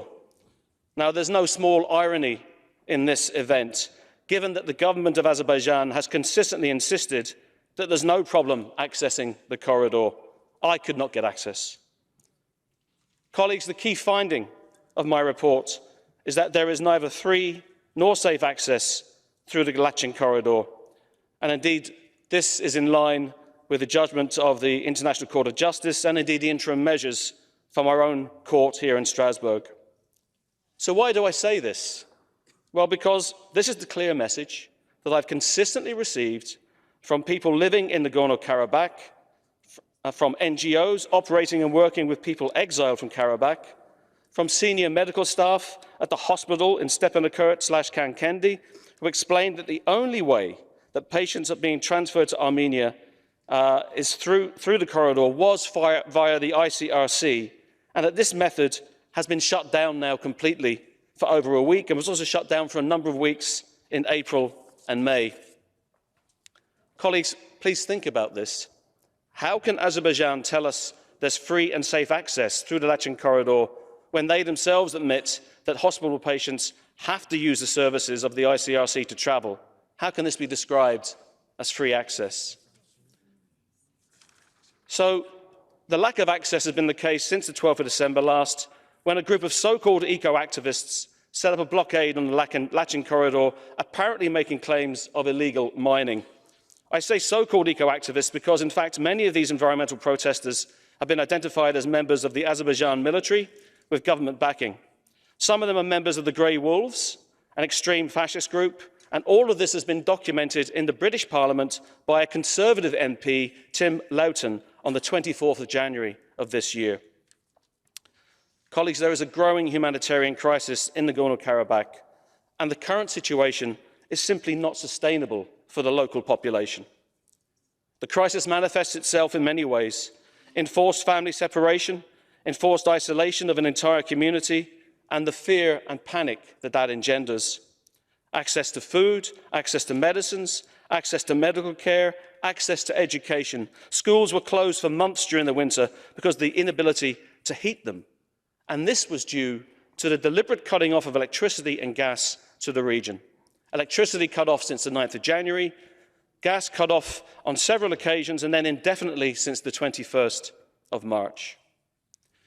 So the only means of travel was for people who were sick, and that was through the ICRC, but that has been completely shut down now. So I want you to take a moment to imagine the situation that community finds itself in, cut off and to their minds forgotten by the international community. And then there is the hate speech which comes from the very highest levels of the Azerbaijan government. President Aliyev himself has referred to the population of Nagorno-Karabakh as the contemptible, loathsome and hated enemy. He also made a speech in Lachin itself just a couple of weeks ago, and he sent this message to his Armenian neighbours. He said, "Let them know that we can see Armenian villages from here. We can see those villages, so they should not forget about that." And one further example, the Foreign Affairs Committee in the Azerbaijan Parliament actually referred to the Armenian diaspora as a cancer on the body politic of Europe. Colleagues, please, I hope we can all agree that this language is entirely unacceptable. So, my report makes a number of key recommendations. We should open the Lachin corridor, we need to see it open, and we need all parties to abide by the trilateral agreement. Crucially, we need a fact-finding mission to Nagorno-Karabakh. This is really the elephant in the room, and it's a particularly large elephant. No one, I can't get access through Lachin, but neither can our Human Rights Commissioner, neither can the UNHCR, neither can UNESCO. I have to ask the question, what is it that Azerbaijan are afraid that we will see? I call for gas and electricity to be restored immediately. I call on both countries to work with the Council of Europe to adopt key protocols re the protection of minorities, i.e. the Framework Convention for National Minorities, and a Charter for Protection of Minority and Regional Languages. Colleagues, to conclude, the current situation is simply not sustainable. There's actually been no access for food or medicines or anything for over a week now. We know the corridor is blocked. I'm saying that to you, having done as much thorough research as I can, and without being able to access the Lachin corridor because that was denied. As we head towards the winter, they're expecting more power cuts. They're literally running out of the ability to produce any energy because the hydroelectric dam they have is now running out of water. The situation is not sustainable. A human rights crisis is developing and continue to worsen. We need the support of this entire assembly, and I ask Azerbaijan and Armenia to do everything in their power to address this situation, to help those people on a humanitarian basis and build a better future for everyone. Thank you. Thank you very much, Mr. Rapporteur. In the debate, we now are going to listen to the speakers on behalf of the political groups. And first in the debate, I call Madam Elisabetta Gardini from Italy, speaking on behalf of the European Conservative Group. Elisabetta, you have the floor. Sì, grazie Presidente. Cari colleghi, noi oggi parliamo di un'area, il Caucaso, che è un crocevia strategico in termini di connettività globale. È una regione con un potenziale incredibile, che può però essere realizzato appieno solo con una reale cooperazione tra Armenia e Azerbaigian. Da un lato siamo incoraggiati dall'intensificazione dei contatti tra le parti e, come evidenzia anche la risoluzione, accogliamo con favore il reciproco riconoscimento dell'integrità territoriale da parte dell'Armenia e dell'Azerbaigian. È sicuramente un primo passo importante verso la soluzione di un conflitto che perdura ormai da troppo tempo. Tale riconoscimento dovrebbe permettere alle popolazioni di vivere in pace e sicurezza all'interno dei propri confini. Però in questo momento, come è stato ricordato, siamo tutti molto preoccupati per la situazione nel corridoio di Lachin. Abbiamo seguito con attenzione le notizie relative agli sviluppi sul terreno, nonché il dibattito di questi giorni in Commissione. Siamo consapevoli quindi che ci troviamo di fronte a due narrative contrapposte. Al riguardo non possiamo non ricordare che in base all'accordo tripartito del 2020 il corridoio dovrebbe essere controllato da un contingente di peacekeeping della Federazione Russa e che proprio in virtù di questo accordo Mosca ha assunto nuovamente un ruolo geopolitico importante nell'area.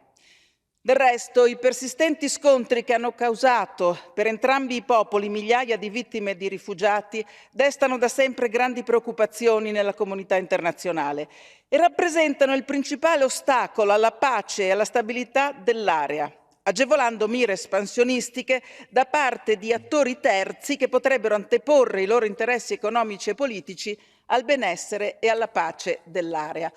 Ricordiamo in ogni caso che il corridoio di Lachin deve consentire il passaggio della popolazione e dei beni, ma non deve essere assolutamente usato per scopi militari.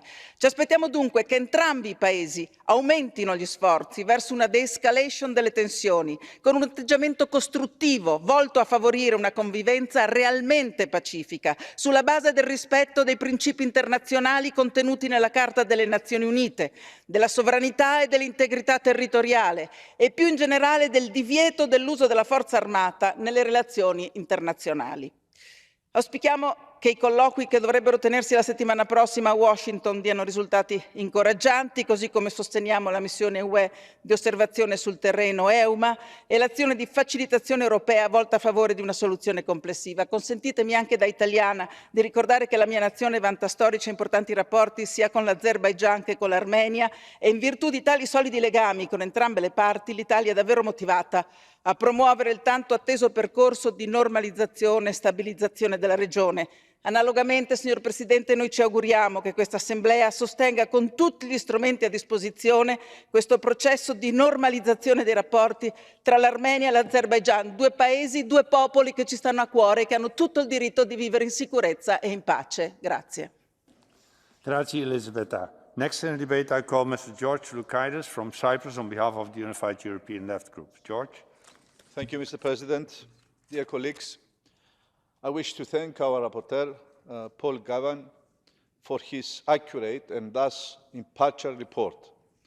We fully support the findings and the recommendations made by Mr. Gavan and hope that this report is given serious consideration in order to guarantee human rights and ensure conditions of peace and security for the people of Nagorno-Karabakh. The current blockade of the Lachin corridor is putting thousands of people's lives at risk, forcing them to live in conditions of acute shortages in food, medicine, and fuel, and impairing their access to healthcare and education. These circumstances, dear colleagues, are creating the danger for ethnic cleansing, as the Armenians of Nagorno-Karabakh are driven to abandon the area and their homes. Mr. Gaman's recent visit to Armenia was valuable in assessing the situation on the ground, and it is regrettable that he was not invited to likewise visit Azerbaijan. The country's leadership should acknowledge the humanitarian consequences and the serious human rights violations resulting from the current situation and allow PACE and other international bodies, such as the Red Cross, UNHCR and UNESCO, to visit the Lachin corridor and Nagorno-Karabakh the soonest. In addition, it is vital to fully respect the terms of the trilateral statement signed in 2020 and comply with relevant decisions of the European Court of Human Rights and the International Court of Justice, calling for the restoration of freedom of movement in the Lachin corridor and removing all barriers to the provision of essential commodities. The situation currently developing is a reflection of the complex and long-lasting conflict between Azerbaijan and Armenia over Nagorno-Karabakh, which requires a permanent and peaceful political solution. At present, both nations need to engage in constructive dialogue through the ongoing negotiations under the auspices of the European Union and the United States of America. Dear colleagues, confidence-building measures and further concrete initiatives should be welcomed, including assistance and support offered by the Council of Europe to foster cooperation on issues of mutual concern. Of course, the first step is the immediate restoration of free and safe access through the Lachin corridor, the de-escalation of tensions, and the elimination of any imminent risk of facing another catastrophic humanitarian crisis. Thank you. Thank you, George. Next in the debate, I call Mr. Stefan Schernak from Austria on behalf of the group of the Socialist Democrats and Greens. Stefan? Danke sehr, Herr Präsident. Es ist ja immer sehr bedauerlich, wenn im Schatten großer Konflikte wie der Krieg in der Ukraine kleine Probleme im Windschatten sich entwickeln. Gerade die ganze Region Bergkarabach ist doch eine Situation, die seit Jahrzehnten brodelt.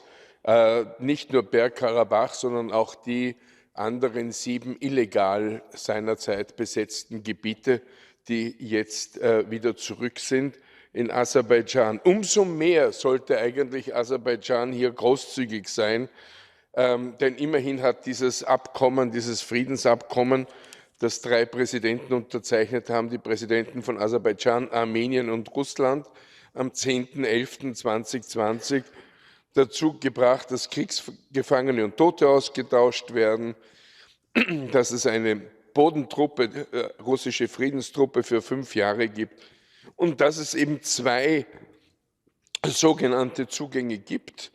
Und eine ist zu Nagorno-Karabach und die andere Verbindung zur Enklave nach yerevan, die ja auch abgetrennt ist. Das wäre alles gut so und es hat auch eine Zeit funktioniert. Es sind Konvois durch die Enklave gefahren, die von russischen Friedenstruppen begleitet wurden und dann kam es, wie es kommen musste. Das war Mitte Dezember 2022, dass verkleidete Ökoaktivisten hier die Straße sperrten. Umgekehrt haben dann die russischen Friedenstruppen, damit dieser Konflikt nicht wieder ausartet, ihrerseits gesperrt. Und seither haben wir ein humanitäres Desaster, nämlich Nahrungsmittel, Medikamente, Energie, Dienstleistungen, Familienzusammenführung, all das ist unterbrochen.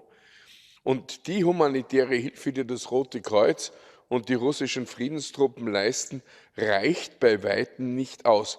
Das ist ein Gebiet, wo 130.000 Menschen leben und circa 30.000 Kinder. Und jetzt muss ich an die aserische Delegation appellieren. Niemand stellt in Zweifel, dass Nagorno-Karabach Teil des Staatsgebietes Aserbaidschan ist. Aber sie haben auch eine Verantwortung für das Leben dort. Und der Internationale Gerichtshof der Vereinten Nationen hat in diesem Jahr gesagt, es muss wiederum die Enklave befahrbar sein. Ich appelliere auch hier, die Stromausfälle, die Gasstoppungen, all das muss aufhören. Die defekte Hochspannungsleitung bei denen muss endlich die Reparatur erlaubt sein. In diesem Sinne appelliere ich an die aserische Delegation, hier im Sinne humanitärer Einstellung großzügig zu sein. Danke. Dankeschön, Stefan. Next in the debate, I call Mr. Birger Torarinsson from Iceland, and Birger speaks on behalf of the European People's Party. Birger. Mr. President, I would like to thank the rapporteur, Mr. Gavin, for his excellent work under difficult circumstances. He has shown great will in monitoring the grave situation, despite the obstructions he had met in his work. The rapporteur has emphasized neutrality in all his work, and I find that to be of great value. The ongoing blockade by Azerbaijan of the Lachin corridor, the lifeline to the people of Nagorno-Karabakh, has put the entire population in a state of total isolation for the last 6 months. Critical infrastructure of Nagorno-Karabakh has also been deliberately disrupted: national gas, electricity, and mobile communication. For the last 10 days, no food, no medicine or other goods allowed from the outside world, and citizens in need of urgent medical assistance are not allowed to pass through. Mr. President, this is totally unacceptable. These actions of Azerbaijan are a clear violation of the November 2020 agreement, which the President of Azerbaijan has signed, and violation of binding decision of the European Convention of Human Rights and International Court of Justice. The ones that are suffering are innocent people. What would Azerbaijan do if they were facing blockade by themselves? The people of Nagorno-Karabakh are no different than other people, no different than the people of Azerbaijan, no different than us parliamentarians. They want to live a normal life. Mr. President, the rapporteur was denied access to the very important information, denied access to Nagorno-Karabakh, denied access to Azerbaijan. That brings up questions. What is the status of Azerbaijan within the Council of Europe? Are they not willing to take part in the important monitoring obligations on behalf of the Council of Europe? Does this mean that Azerbaijan is no longer committed to the Council of Europe? I do not wish for that, and I hope that Azerbaijan will change its course and start showing that they have nothing to hide. Start showing real humanity to the neighbors.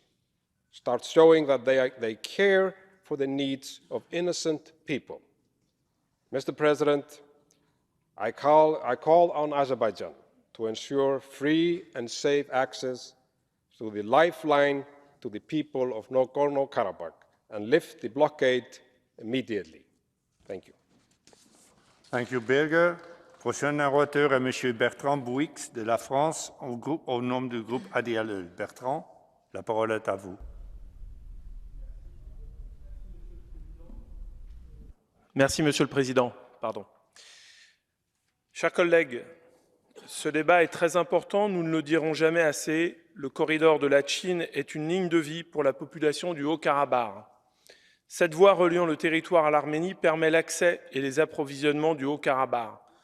Conformément à la déclaration trilatérale du 9 novembre 2020, la République d'Azerbaïdjan s'est engagée à garantir la sécurité des déplacements des personnes, des véhicules et des marchandises le long du corridor de Lachine dans les deux directions.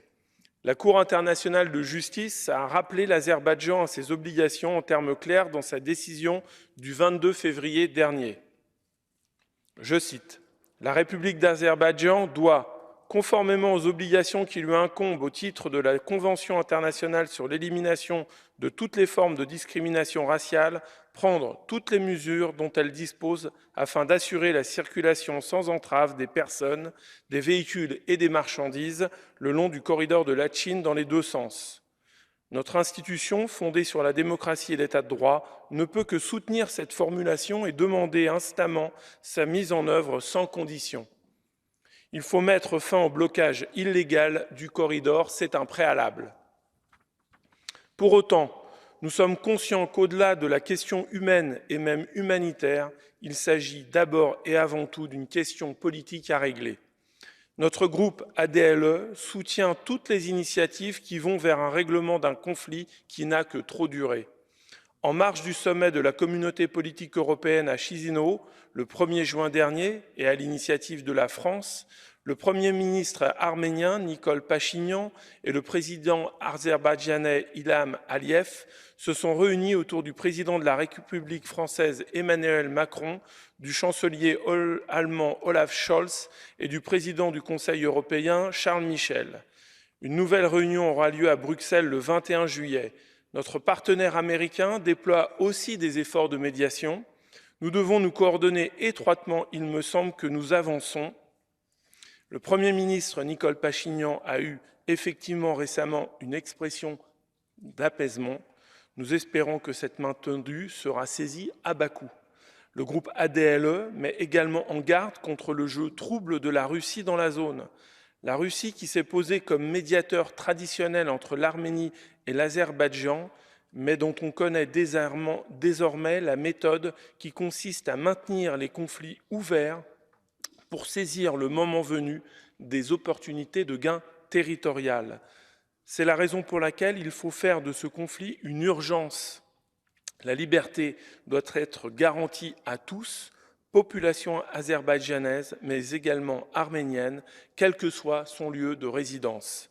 J'appelle donc les pays de notre continent à un engagement fort pour régler ce conflit. Je vous remercie. Merci à vous, Bertrand. Dear colleagues, I deplore that I have to announce that I now can only give 4 more colleagues the floor due to the enormous amount of amendments that have been presented in the committee. Sorry for that, but we have to vote. That means that in, say, 12 minutes we will start with the vote. First in the debate now I call Madam Christiana Erotokritou from Cyprus. Christiana, you have the floor. Thank you, Mr. President. Dear colleagues, first of all, I would like to congratulate the rapporteur, Mr. Paul Gavin, whose meticulous work, although impeded and unjustly hindered, as is explained in his report, as he was not able to travel to the Lachine corridor, has not managed to prevent him from accurately finding facts and producing this excellent report. It is inconceivable for a member state of this organization not to allow a rapporteur to visit its territory on a fact-finding mission. What would the Council of Europe become if every member state refused entry in their territories of rapporteurs on fact-finding missions? We are here, dear colleagues, to uphold our values of democracy, human rights, and the rule of law. These values cannot be upheld if any of us are afraid of the truth, try to hide the truth, manipulate the truth, or all of the above. I am deeply alarmed by the contents of this report, particularly by reading in paragraph 71 that children in Nagorno-Karabakh are in essence denied access to health care, that additionally children in hospital had to be gathered in one ward to keep them warm, regardless of their illness due to power cuts. I was alarmed to read that adequate nutrition for children is a pressing problem. I was alarmed, dear colleagues, to read in paragraph 53 that access to food, hygiene, healthcare, medicine and education have affected Armenians living in Nagorno-Karabakh, and that on top of what in essence constitutes an economic blockade, they are receiving threats from people masqueraded as eco-activists.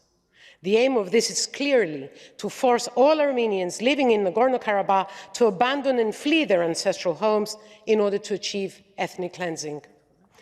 As it is rightly pointed out in the report, the Council of Europe and its member states must use all possible leverage to ensure that the commitments undertaken by Azerbaijan when it joined the organization are fulfilled. The standards of democracy, human rights and the rule of law must be respected in order to alleviate the suffering of Armenians living in Nagorno-Karabakh.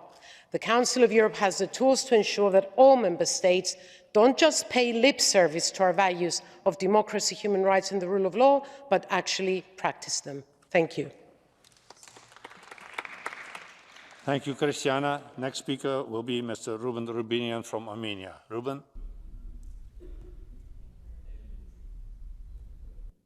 Thank you. Thank you, Mr. President, dear colleagues.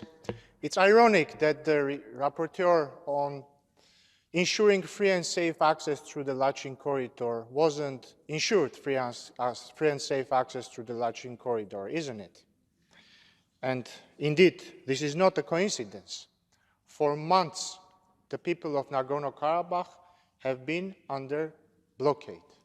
And for more than a week, they have been under a complete siege, because if before there was still a possibility to send some humanitarian aid, basic food, and medical equipment to Nagorno-Karabakh through the International Red Cross, now it's completely impossible. Moreover, 2 hours ago, when we were debating the amendments in the committee, Azerbaijan was installing concrete barriers in the beginning of the Lachin corridor. So now it's closed off physically and permanently. And of course, our Azerbaijani colleagues are going to deny it again. We are used to this, but I am very happy that at last the Council of Europe, the Parliamentary Assembly, has been able to verify the situation on the ground. And I want to thank Mr. Gavan for his words. And I confirm all his words, or rather he confirms all our words. Dear colleagues, we have to understand why this is happening. And I think it's not hard to understand. On one side, we have a government which is sieging a whole people, cutting the electricity supply, the gas flow, not allowing any access to these people to the outside world. On the other hand, we have a government which names these people as the loathsome enemy, cancer, which calls them to leave. Well, we have seen things like this happening in the history of Europe, of this continent as well. We all know how it ends. We all know how it ends when a government calls a group of people very different things, negative things, and which confines them in small territories. And we have to stop this. Speaking of Armenians being called the cancerous tumor of Europe, as Mr. Gavan mentioned. Well, Mr. Gavan, the chair of this Committee of Foreign Affairs of the Azerbaijani Parliament is here with us actually today. It's Mr. Samad Seidov. Let's hear him after this, why he called us the cancerous tumor of Europe. Let's hear his justification for calling Armenians in Nagorno-Karabakh and everywhere the cancerous tumor of Europe. But of course, he's going to deny everything. But Mr. Seidov, I think you may not even bother to come up with a speech. I think George Orwell came up with a speech for you in his 1984 book. You can just stand up and say, war is peace, freedom is slavery, ignorance is strength. Thank you. Thank you, Ruben. Next in the debate, I call Mr. Caspar van den Berg from the Netherlands. Caspar.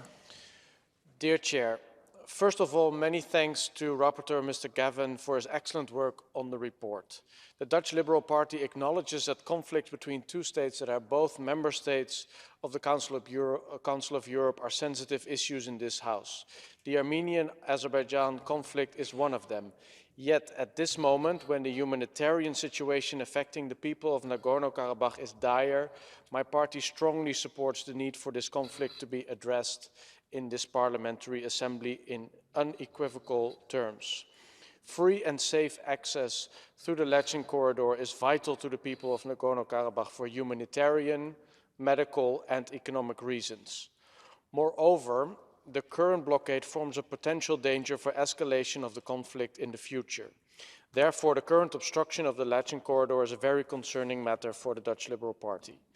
We are glad that the issue is on the EU's agenda by way of the leadership of the President of the Council, Charles Michel, who is playing an active role in the matter, and we fully support the EU's mediation efforts.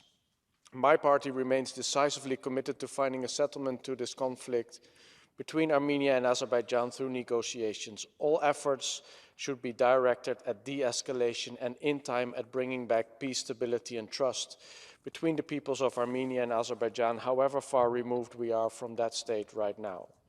And in the meantime, we want to stress that both parties are individually responsible for their own actions and need to be accountable for those actions. Azerbaijan should be accountable for its blocking of the corridor and for its detainment of prisoners of war. Azerbaijan's actions go against the values of this organization and are causing great suffering in the region. At the same time, we also take note of Armenia's role, where it appears to allow to circumvent sanctions currently in place, Russia to circumvent sanctions currently in place. For instance, in the field of certain categories of electronics that are key to making modern weapons. In a time when Russia's war of aggression against Ukraine is threatening the core values of the Council of Europe and the whole European multilateral order, sanction evasion on either side of the conflict has to stop, or it will jeopardize foreign commitment to mediation efforts in this conflict as well. Thank you. Thank you well, Casper. Last speaker in this debate will be Mr. Samet Seder from Azerbaijan. Samet.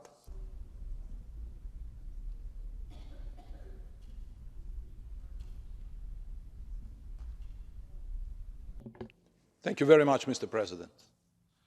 How united those who try to disrupt the peace. First time in the history of the region, two nations are so close to each other. Two nations are looking for peace. And they have done actually a lot in order to reach this peace.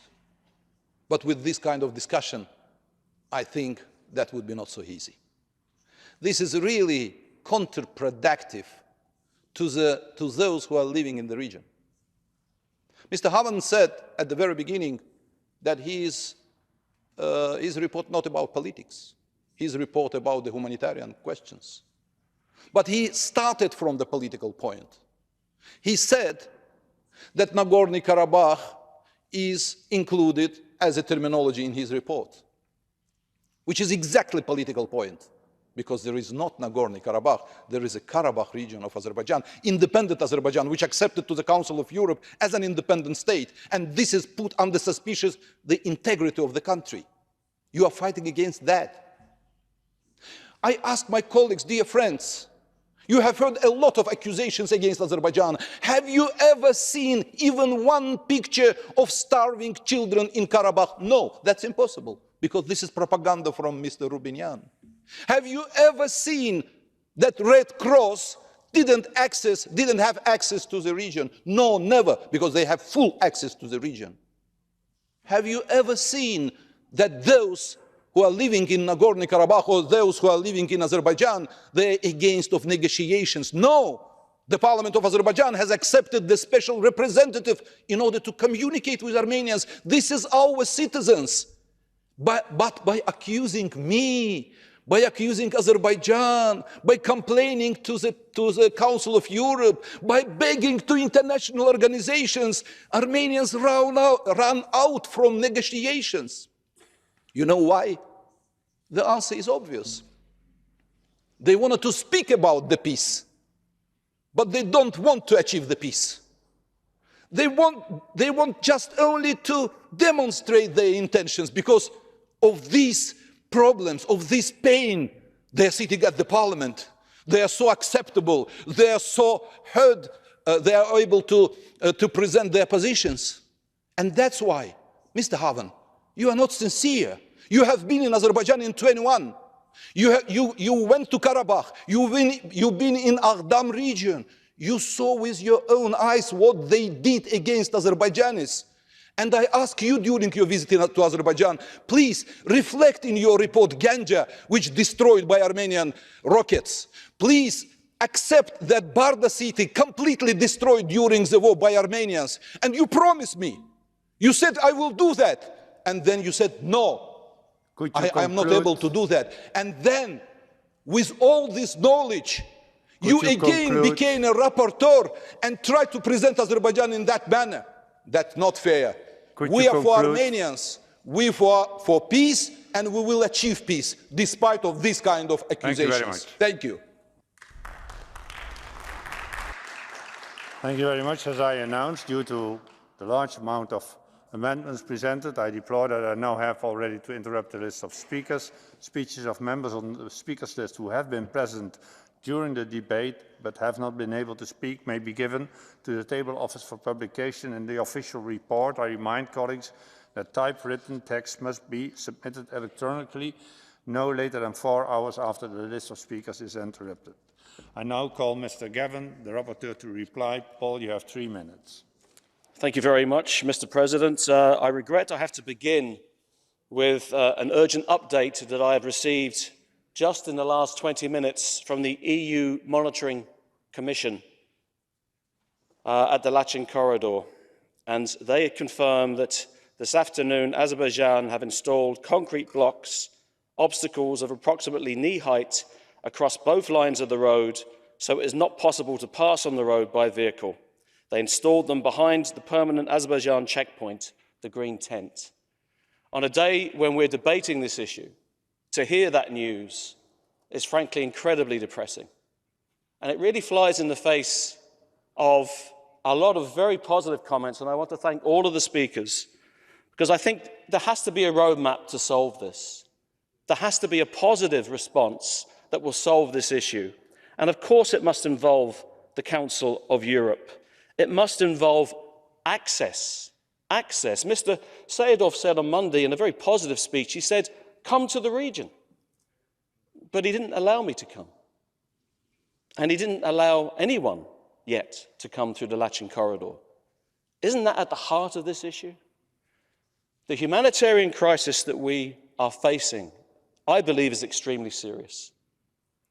People have not been able to access any food or supplies over the last week. There are massive issues, as has been pointed out by speakers, in terms of health and welfare for children. They're facing into prolonged power cuts. They're facing into a winter that, frankly, I can't see how they can manage. And the only conclusion I can come to, and it's a matter of deep regret that I have to come to this conclusion, it looks as though, unless things change, that the intention is to force the Armenian population of Nagorno-Karabakh in Azerbaijan to leave. And surely that just cannot be acceptable to any of us. Colleagues, I just want to briefly mention the amendments. As you see, there's quite a few of them. I want to ask for your support in relation to 4, 7, 11 and 46. But I have to say to you, the rest of the amendments are of such a fundamentally different character. If they're passed, they will change the nature of this report entirely. So if they are passed, in those circumstances, I'll actually call on you to vote against the report. I still have to hope that together, acting in unity, we can give a strong message of solidarity in terms of the humanitarian crisis that is facing and growing daily and weekly in the Nagorno-Karabakh region because, and I reiterate this, the Lachin corridor is closed. And I once again call on our colleagues from Azerbaijan to reopen the corridor, to reconnect the gas and electricity, to get engaged in constructive dialogue, and I call on Armenia to do the same, so that we can all move forward together. Please support the report. Please reject these amendments that are going to fundamentally change the character of what I've written. Thank you. Thank you, Mr. Rapporteur. Does Mr. Goncharenko, on behalf of the Committee on Migration, wish to speak? Alexei, you have 3 minutes. Thank you. Thank you very much, Mr. President. On behalf of Committee on Migration, Refugees and Displaced People, first of all, I would like to thank Mr. Gavin, Rapporteur, for a very important and courageous report. Also, I would like to thank the Secretariat of the Committee for all work done. And also I would like to thank all members of our committee. Today we had a long and big debates, and I think they were fruitful, so I want to thank everybody for this. The most important thing which I want to mention is that there are important negotiations between Armenia and Azerbaijan going on, and the fact that both countries recognized each other's territorial integrity is already a huge progress, and that's the most important. And we all want to see peace in this region, and that is so important for all of us. And the draft and resolution and recommendation that you are asked to adopt today, they can provide a real roadmap for our organization precisely to support the building of trust between Armenia and Azerbaijan with a view to ensuring a lasting peace. So I want to ask on behalf of Migration Committee to everybody to support the report.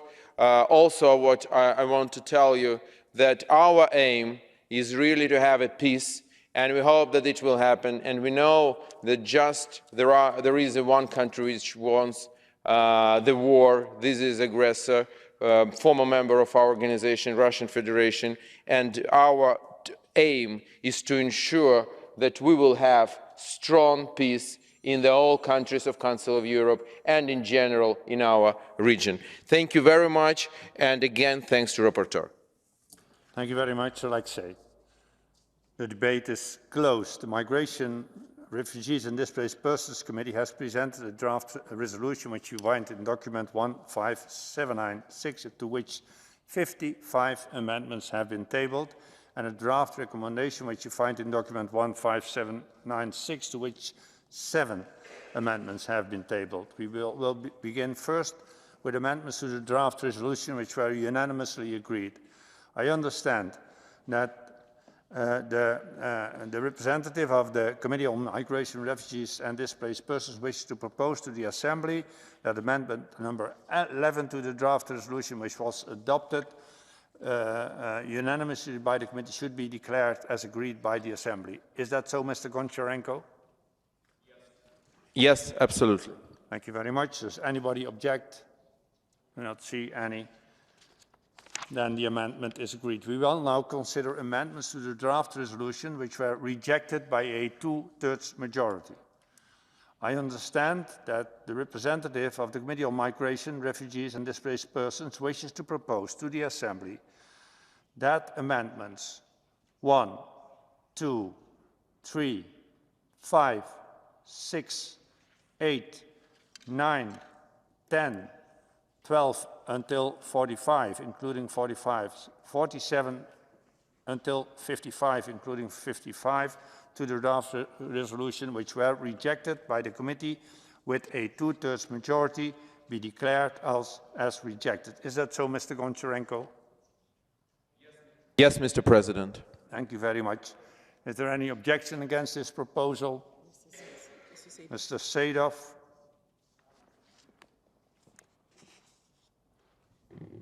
Mr. President, we have an objection. We think that these amendments should be discussed despite of the result which we got at the level of the committee. Thank you, Mr. Sadov. In this case, if there is an objection, I have to ask if this objection must be supported by at least 10 members. Who is objecting? I count 1, 2, 3, 4, 5, 6, 7, 8, 9, 10, 11. Is that correct? 12, 13. That means that the amendments will be debated. I now call Mr. Sadov to support amendment number 4. You have 30 seconds. Then again, can you repeat amendment number? Amendment number 4. Thank you. Thank you, Mr. President.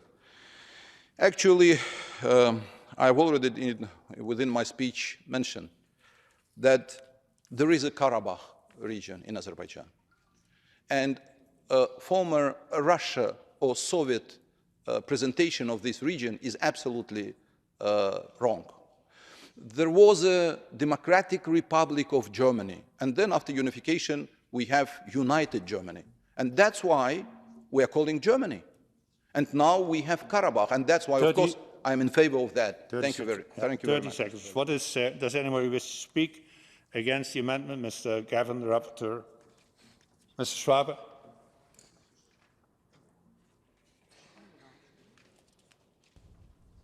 Thank you very much, Mr. President. This parliamentary assembly is not to make political games. It's very clear that there are other majorities and you just play games here with the support of the chair of the EC group. We have to know it. So I ask you to reject this amendment because it's just to prolong the debate here and to criticize it and do so with others as well and to follow the rapporteur, Mr. Gavin. Thank you very much.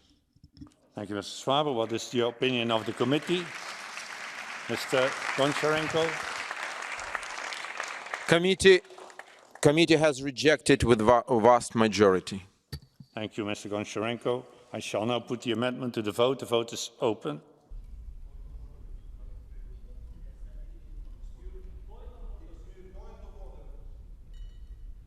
No point of order during voting. The committee was in favor of this amendment.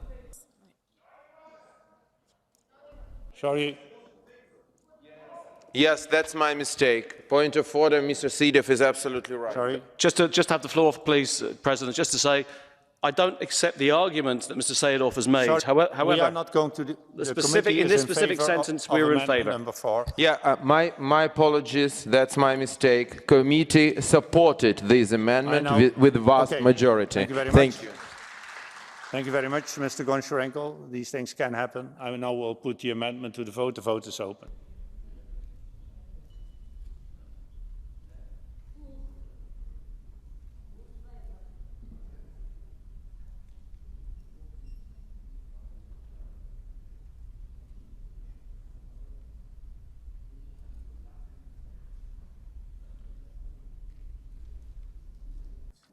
I close the vote. Can the results be displayed? The amendment is adopted. That means that amendments number 5 and 6 fall. We come to amendment number 7. I call Mr. Seedorf to support amendments number 7. You have 30 seconds.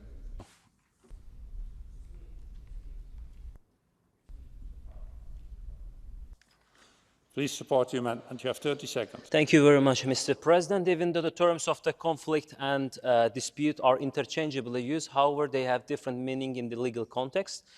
Disputes are generally used in the personal freedom and rights context. However, when there is a military aggression, when there is occupation, the correct term for interstate relations is the conflict. Therefore, I ask our colleagues to support it. Thank you. Thank you very much. Does anyone who wishes to speak against the amendment? What's the opinion of the committee, Mr. Goncharenko? Committee supported it with vast majority.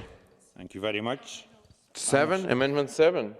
Committee supported with vast majority. 7 is supported with a vast majority. I now shall put the amendment to the vote. The vote is open.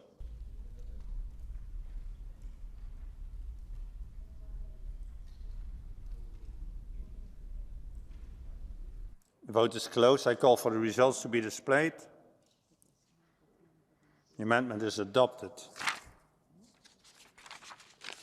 We come to amendment number 8. I call Mr. Seedorf to support amendment number 8. You have 30 seconds.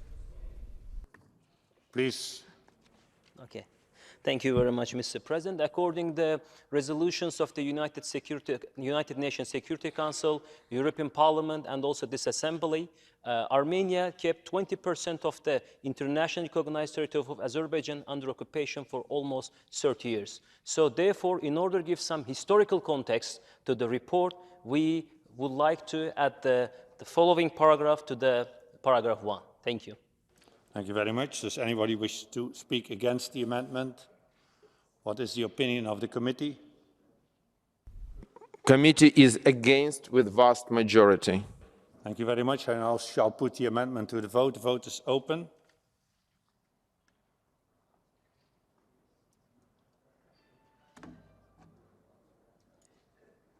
The vote is closed. I call for the results to be displayed. The amendment is rejected. We come to amendment number 9. I call Mr. Madam, you have the floor. Yes.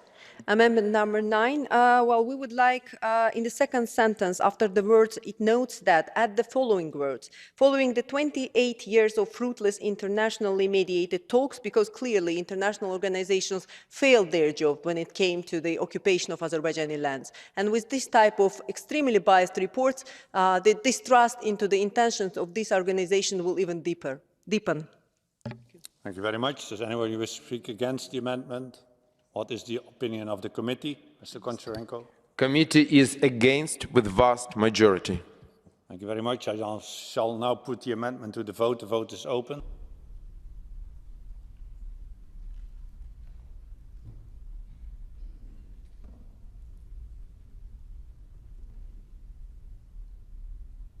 Vote is closed. I call for the results to be displayed. The amendment is rejected.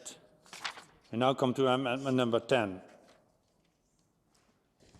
Please, Madam. Yes, amendment number 10 in the draft resolution, paragraph second sentence, we would like to replace the word regained control, parts of, with the word liberated, because for 30 years, lands of Azerbaijan were occupied by Armenia. There are UN Security Council resolutions, this assembly approved that, dozens of other documents, and I don't really understand why are we saying regained control instead of liberated, which is a fact. Thank you. Thank you, Madam Arparadai. Does anyone wish to speak against the amendment? What? Mr. Corbyn? Very briefly, Mr. President, this is irrelevant to the report. The report is about the Lachlan corridor, and I think all these amendments are barely designed to delay and hopefully, with their views, to try and destroy this report. I think we should reject this and all the subsequent amendments. Thank you, Mr. Corbyn. What is the opinion of the committee, Mr. Goncharenko? Committee is against with vast majority. I now shall put the amendment to the vote. The vote is open.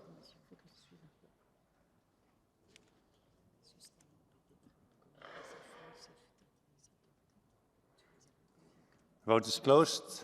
Can we see the results be displayed? The amendment is rejected. We come to amendment. This is unanimously approved, yeah? So we go for yes. We come to amendment number 12. Who is going to support it?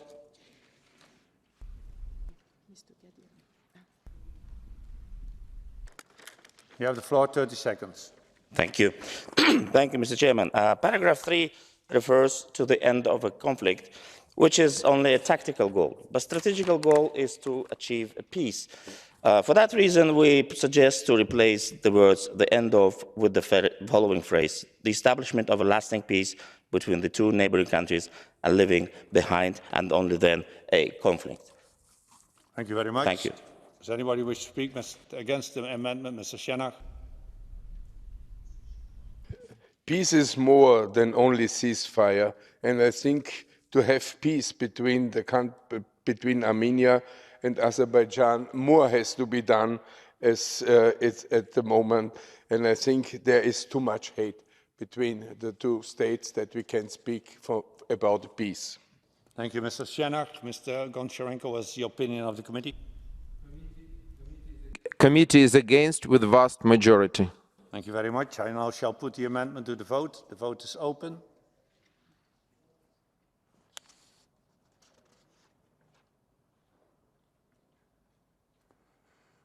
The vote is closed. I call for the results to be displayed. The amendment is rejected. We come to amendment number 13. Who is going to support amendment number 13? Sir, you have the floor. Is it on? Yes. Thank you, Mr. Chairman. Paragraph 4, we suggest to include the following phrase, acting in accordance with the relevant norms and principles of international law. This is actually the restatement of the inherent right of Azerbaijan under Article 51 of the United Nations Charter. Thank you very much. Thank you, Mr. Gaderi. Does anyone wish to speak against the amendment? Don't see any. What's the opinion of the committee, Mr. Goncharenko? Committee is against with vast majority. Thank you. I put the amendment to the vote. The vote is open.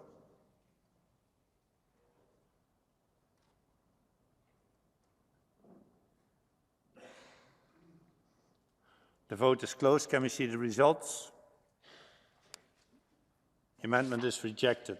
We come to amendment number 14. Who's going to support it? Mr. Gaderi. Thank you. Thank you, Mr. Chairman. This is also a suggestion to replace the word reclaim with the liberated, because Azerbaijan territories were occupied. They always belonged to Azerbaijan. They were not reclaimed. They were just simply liberated. Thank you. Thank you. Does anybody wish to speak against the amendment? Don't see any. What is the opinion of the committee? Mr. Goncharenko? Committee is against with vast majority. I shall now put the amendment to the vote. The vote is open.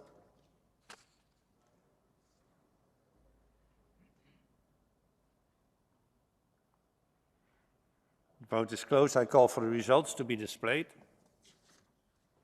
The amendment is rejected. We come to amendment number 15. Who's going to support amendment number 15? There's Mr. Husseinov. Yes. In this paragraph, we propose replace the word force with fighting against the occupying military force of Armenia. In the light of the ongoing negotiation process between Armenia and Azerbaijan on the normalization of interstate relations, unfortunately, the current report is untimely, unfair, and inaccurate. In this phrase, this is the historical background of the conflict. The context should be given to readers accordingly. Thank you. Thank you. Does anybody wish to speak against the amendment? I don't see any. I do see any. Mr. Shenach. We should not forget about the reason of this resolution. It's the closed corridor, which is a humanitarian act, and this has nothing to do with this amendment, which makes it only longer in the text. We have to act for a humanitarian reason. Thank you, Mr. Shenach. What is the opinion of the committee, Mr. Goncharenko? Committee is against with vast majority. Thank you very much. I put the amendment to the vote. The vote is open.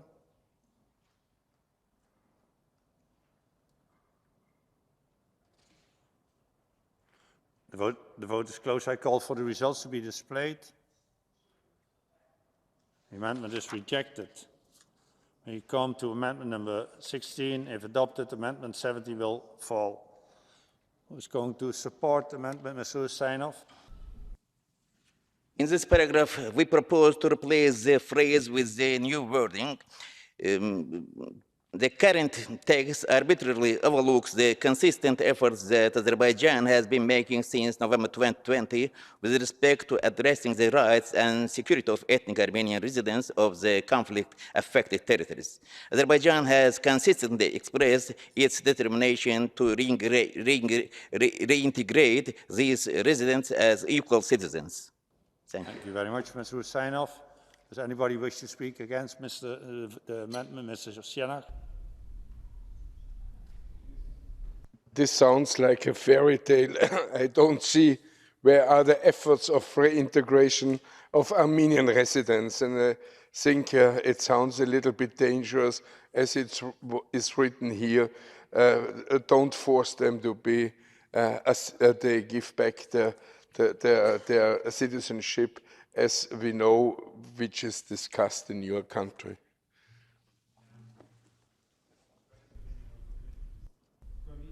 Committee is against with vast majority. I shall put the amendment to the vote. The vote is open.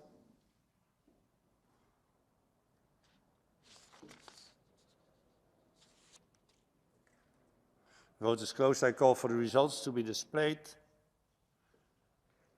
The amendment is rejected. We come to amendment number 17. Who is going to support amendment 17? Mr. Husseinov. In this phrase, we propose to delete the word countries. Leadership has not made any efforts to reassure, and after the words, this territory at the words is not reassured yet. The report contains numerous baseless and unacceptable accusations against Azerbaijan and does not reflect the real situation in the region as well as around the Lachin Road. Thank you, Mr. Husseinov. Does anybody wish to speak against this amendment? That is not the case. The opinion of the committee, Mr. Goncharenko. Committee is against with vast majority. I shall put the amendment to the vote. The vote is open.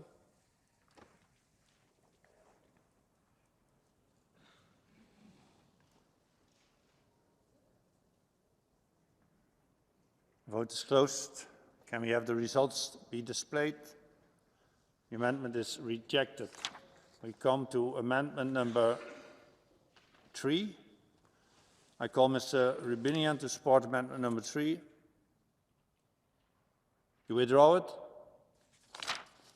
Does anybody else want to move it? Not the case. We come to amendment number 18. Who's going to support amendment number 18? Madam Arparadai. In the resolution paragraph 4, second sentence, we propose to add the following words after trilateral statement, including the continued illegal military presence of Armenia on the sovereign territory of Azerbaijan, the transfer of weapons and ammunition, most probably landmines there, to the illicit extraction of Azerbaijan's natural resources and the misuse of the Lachin corridor for those purposes in breach of the trilateral statement. This will make the paragraph more comprehensive because this is all the facts. Thank you, Madam Paradai. Does anybody wish to speak against? Mr. Shenach? That is the wording to try to describe why the corridor is now broken.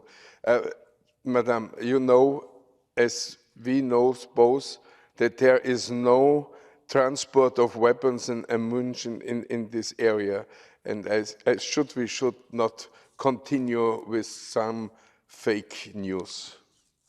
Thank you, Mr. Shenach. What is the opinion of the committee, Mr. Goncharenko?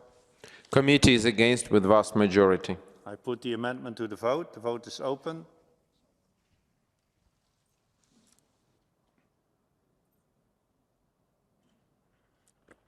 Vote is closed. Can we have the results be displayed? The amendment is rejected. We come to amendment number 19. Who wants to support amendment number 19?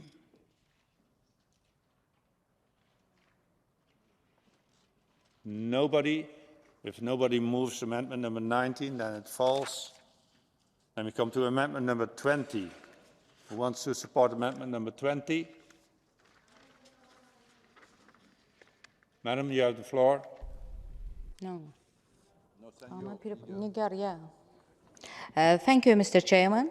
In this amendment, we propose to replace the words subsequent deliberate cutting with the following words interruption, because claiming that cuttings were deliberate are unfounded and based on poor speculations spread by Armenia. Therefore, it should be rectified. Thank you very much. Does anybody wish to speak against the amendment? I do not see. What is the opinion of the committee, Mr. Goncharenko? Committee is against with vast majority, Mr. President. Thank you very much. I put the amendment to the vote. The vote is open.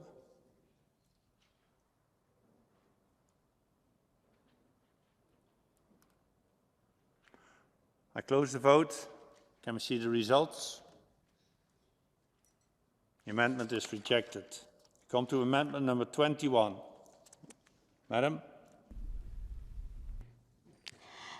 In this amendment, we proposed in the draft resolution at the end of the paragraph 4 add the following words as a result of infrastructure failure, because here we want to clarify that reasons for possible cuttings were related to infrastructure failures and not deliberate cuttings as it claims currently. Thank you, Madam. Does anyone wish to speak against the amendment? Mr. Shenach? To turn off the gas and close the gas for 3 days is not the feeling that there is an infrastructure failures.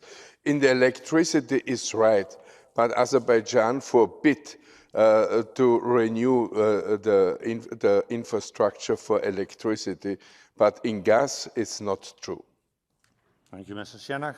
Mr. Goncharenko, the opinion of the committee. Committee is against with vast majority. I put the amendment to the vote. The vote is open.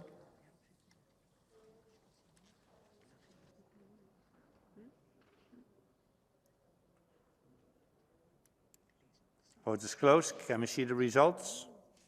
The amendment is rejected. We come to amendment number 22. Who's going to support, madam? We propose to replace the word struck by with the following words concerned by, because here we believe that strike by is not an appropriate expression. Thank you, madam. Does anybody wish to speak against the amendment? Don't see any. Mr. Goncharenko, the opinion of the committee.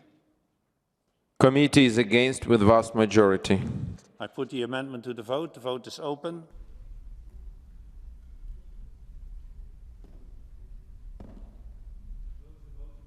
I close the votes. Can we see the results? Amendment is rejected. We come to amendment number 23. Mr. Sadov. Thank you, Mr. President. Our leadership and government is really very serious with all questions which we faced. And that's why when we can see that in the report, Mr. Gavel tried to present that the government of Azerbaijan is not serious, that's ridiculous. Of course, we are against, and I think for everybody it's clear that this situation in the region is a very serious, and that's why all parties, Azerbaijan and others, are very serious. And that's why we're in favor to delete the wordings which we can see. Thank you very much, Mr. Sadov. Does anyone wish to speak against the amendment? Do not see any. The opinion of the committee, Mr. Goncharenko. Committee is against with vast majority, Mr. President. Thank you, Mr. Goncharenko. Put the amendment to the vote. The vote.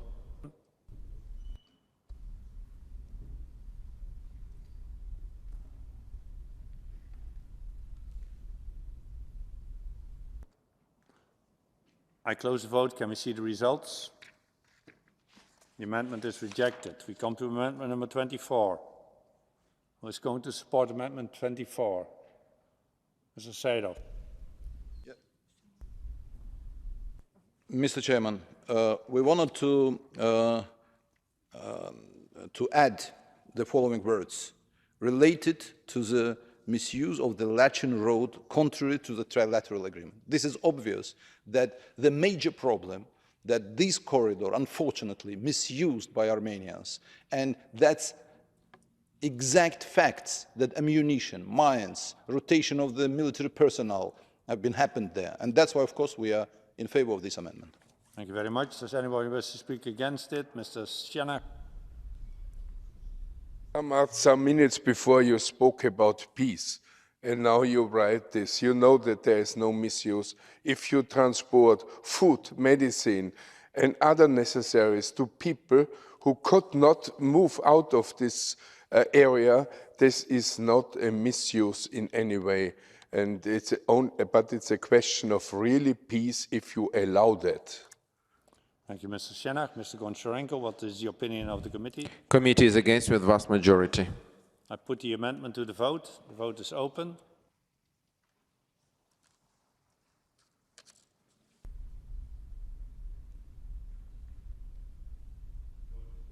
The vote is closed. Can we see the results? The amendment is rejected. We come to amendment 25. Mr. Sadov. Mr. President, it's really very strange because everybody who is talking in favor of this report, they are talking about the ethnic Armenians. In these amendments, we wanted to include the wording, including local Armenians, ethnic Armenians, but I don't understand why committee is against. We are in favor to take into account those citizens of Azerbaijan, Armenians who are living in Karabakh. Thank you very much, Mr. Sadov. Does anybody wish to speak against the amendment? Don't see any. Mr. Goncharenko, opinion of the committee.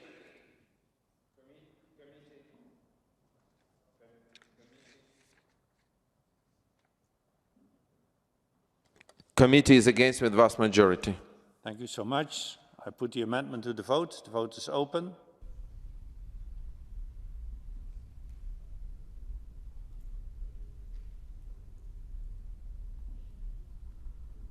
Vote is closed. Can we see the results? The amendment is rejected. We come to amendment number 26.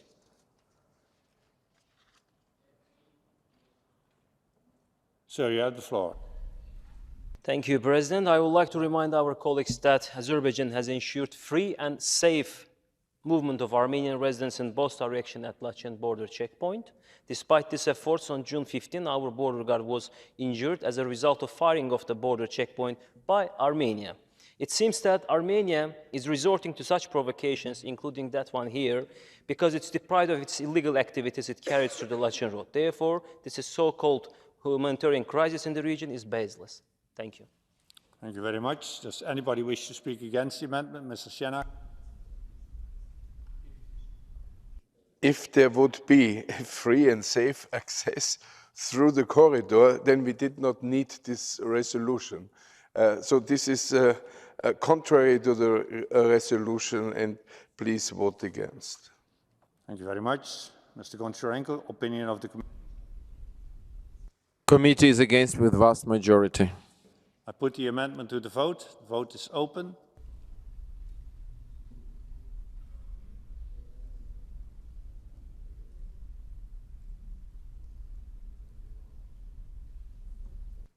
I close the vote. Can we see the results? The amendment is rejected. We come to amendment number 27. Sir, you have the floor.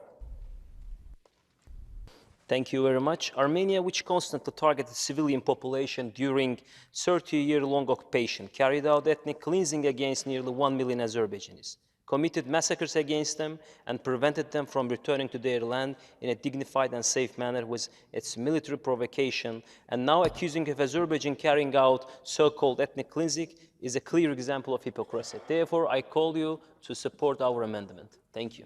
Thank you very much. Does anybody wish to speak against the amendment? Don't see any. Sorry, Mr. Rubinian. Thank you. I'm against the amendment, but I just wanted to use this opportunity to remind everyone. You are only time to speak against the amendment. Yes, I'm speaking. To remind everyone that it's very important that everyone stays, because the tactics of the Azerbaijani delegation is to prolong the process so that people leave and the recommendation is not passed. Thank you. Sorry, that was not an explanation of your vote against, so please stick to the order. The opinion of the committee, Mr. Goncharenko. Committee is against with vast majority. I put the amendment to the vote. The vote is open.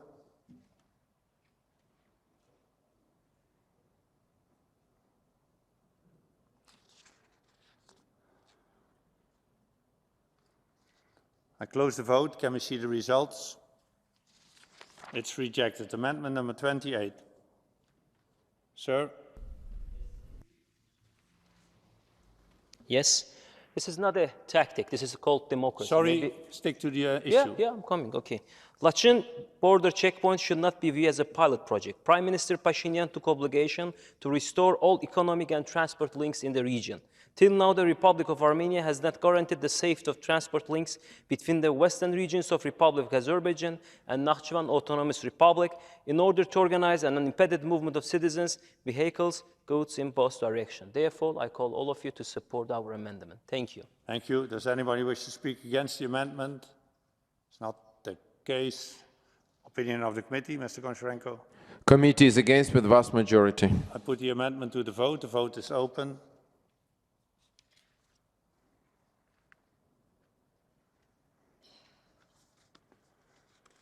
Vote is closed. Can we see the results?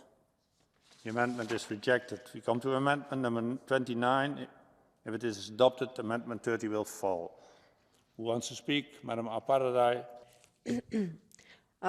Mr. President, we would like the Armenian population of Nagorno-Karabakh, we would like to replace it with the following words, Armenians living in Azerbaijan, because as my colleague has already mentioned, there is no such place as Nagorno-Karabakh, and it is against our constitution to call it Nagorno-Karabakh. The region is called Karabakh.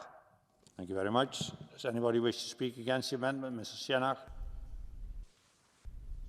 At the end, for a really peace and for a peaceful future, we need a status like an autonomous region inside Azerbaijan. But to say only Armenians in Azerbaijan, sorry, this is too less. Thank you very much. Mr. Goncharenko, opinion of Committee is against this amendment with vast majority. I put the amendment to the vote. The vote is open.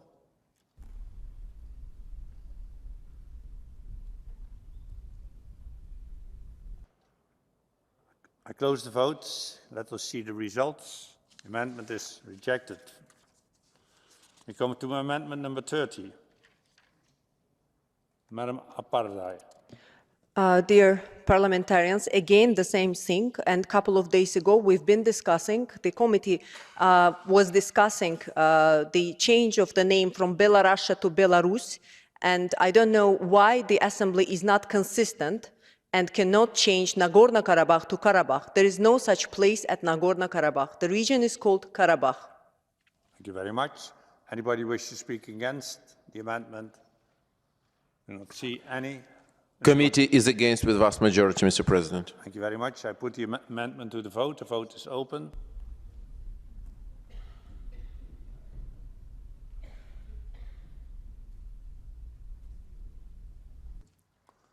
Vote is closed. Can we see the results?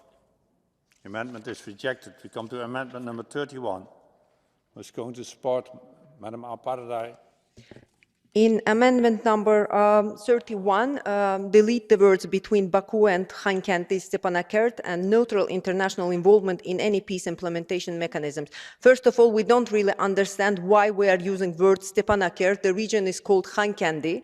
And secondly, neutral international involvement is not clear in the text. The peace deal that is currently under discussion between Armenia and Azerbaijan is going on with mediation, and also the integration agenda being pursued by the government of Azerbaijan with local ethnic Armenians. So this is the proposal that we have. Thank you very much. Does anybody wish to speak against the amendment? Do not see any. Opinion of the committee?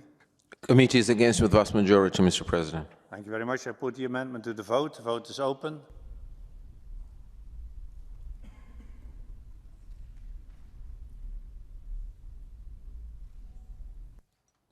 I close the votes. Can we see the results? The amendment is rejected. We come to amendment number 32. Who wants to speak in favor of the amendment?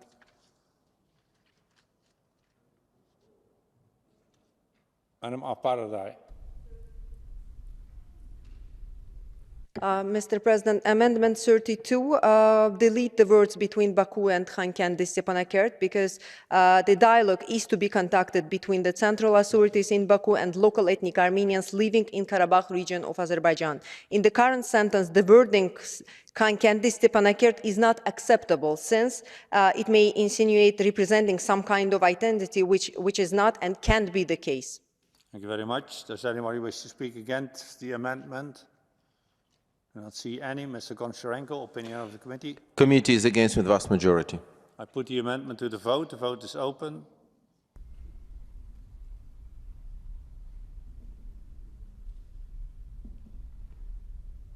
Close the votes. Can we see the results? The amendment is rejected. We come to amendment number 33.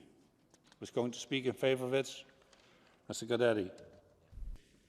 Dear friends, believe me, I also would like to leave this room as soon as possible, but stick to the game is not. So, Amendment 33, the context of it is the designation of a special representative to conduct a dialogue with Armenian community in Karabakh. And in fact, they already had one negotiations, but since then they never met. So we suggest after paragraph 8, which remains as it is, to insert the following paragraph. The Assembly welcomes the designation by Azerbaijan of a special representative to pursue a dialogue with Armenians living on its territory, and it encourages the further pursuit of this dialogue with a view to ensuring their rights. Thank you very much. Does anybody wish to speak against the amendment?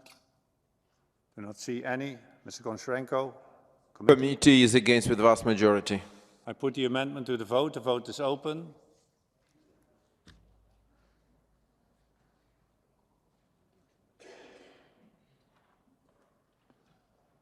Close the votes. Can we see the results? The amendment is rejected. We come to amendment number 34. Who wants to speak in favor of the amendment? the chairman. It's again about addition of another paragraph after paragraph 8, which again remains as it is. And it reads as follows. The Assembly knows that Azerbaijan has established a border checkpoint on the interstate border with Armenia in full compliance with international practice and provides all necessary conditions for the movement of all local Armenian residents in both directions. In this context, it deplores attempts by the Armenian side seeking to prevent local Armenians from using this checkpoint freely, which ultimately affects their situation. I would like to remind you that establishment of a checkpoint on international recognized border is sovereign right of any state. Thank you. Thank you very much. Anybody wish to speak against the amendment? Do not see any. Mr. Goncharenko, opinion of the committee? Committee is against with vast majority. I put the amendment to the vote. The vote is open.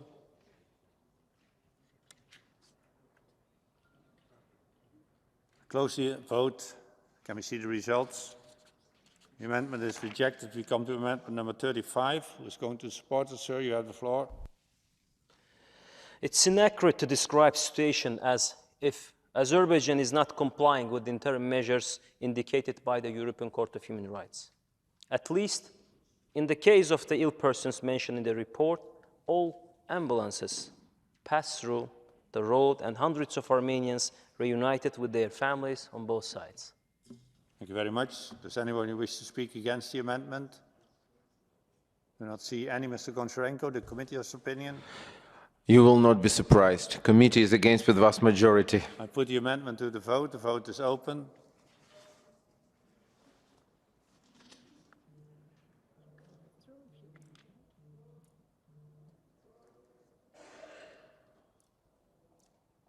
The vote is closed. Can we see the results?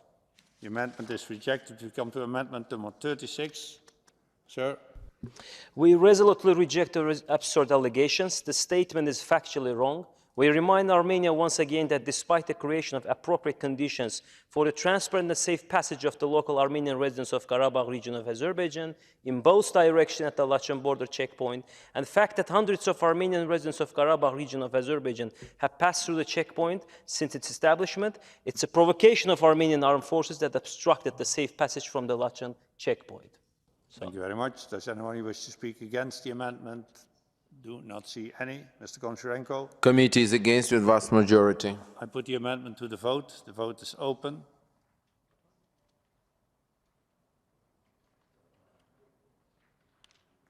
I close the vote. Can we see the results? The amendment is rejected. We come to amendment number 37. Who's going to support it, sir? It's me again. It seems that Armenia is restoring to such provocations because it's deprived of the illegal activities it carried out through the Lachin road after 2020, as well as because it's concerned about the positive approach demonstrated by Azerbaijan during the passage of Armenian residents. And the so-called humanitarian crisis in the region propaganda of Armenia is baseless. Thank you, Mr. Yafarov. Anyone wants to speak against it?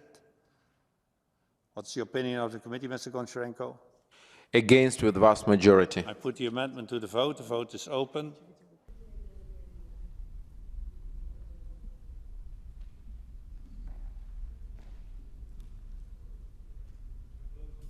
I close the votes. Can we see the results? The amendment is rejected. We come to amendment number 1. If it will be adopted, then the amendments 38, 39, 40, 41 and 42 fall. I call Mr. Rustamian to support. No. Withdrawn. Anybody else wants to move it? Don't see any. Then we come to amendment number 38. Who's going to support it? I support. Mr. Hussainov. We propose to delete the following phrase because this paragraph does not reflect sufficiently clearly and accurately the essence of the relevant legal proceeding. The application of Azerbaijan submitted to the ICJ requesting the indication of interim measures concerning another interstate case on substantively different matter, thus cannot be construed as a mirror application. Thank you. Thank you. Anybody wishes to speak against the amendment? Do not see any. Mr. Goncharenko, the committee's opinion? Against with vast majority. I put the amendment to the vote. The vote is open.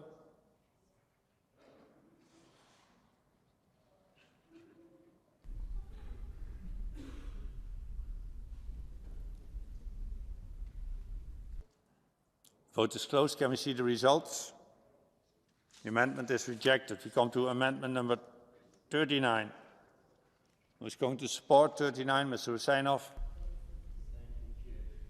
Microphone. We propose to replace this following phrase because most recently Azerbaijan designated special representative to the dialogue with local ethnic Armenians who has already conducted first round of talks on 1st March 2023. Instead of acknowledging these and other efforts and encouraging further steps, the report passes over them in silence and replicate one-sided accusations stemming from the false and unsubstantiated narrative of Armenia, which serves to denigrate Azerbaijan's efforts to this end. Thank you very much. Anybody wish to speak against the amendment? Do not see any. Mr. Goncharenko, committee's opinion? Against with vast majority, Mr. Put President. the amendment to the vote. The vote is open.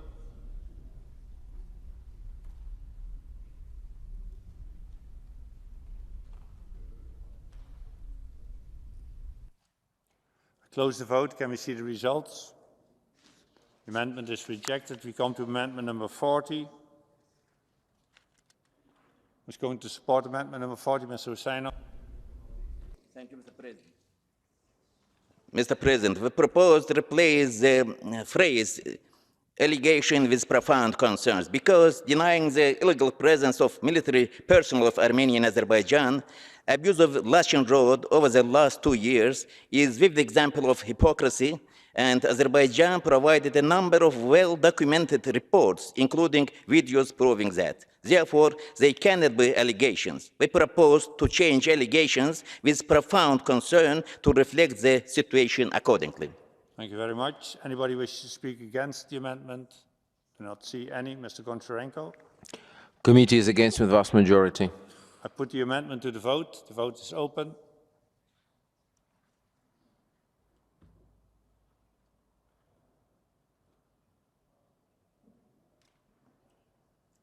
Vote is closed. I call for the results to be displayed. The amendment is rejected. I come to amendment number 41. Madam. Thank you, Mr. Chairman. We propose to replace the word Nagorno-Karabakh with Azerbaijan's sovereign territories as well as rotation and funding of armed formations therein. Because the presence of the armed forces of Armenia in the territory of Azerbaijan is not disputed and even was confirmed by the senior officials of Armenia. Also, the establishment of checkpoint has extensively prevented the rotation of those forces. Armenia continues to fund these illegal armed formations, which is also confirmed by the leadership of this country. Thank you very much, Madam Karamzada. Does anyone wish to speak against the amendment? Do not see any. Mr. Goncharenko. Committee is against with vast majority. I put the amendment to the vote. The vote is open.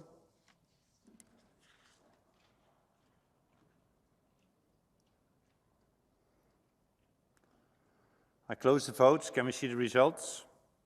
The amendment is rejected. We come to amendment number 42. Madam Karamzada. Yes.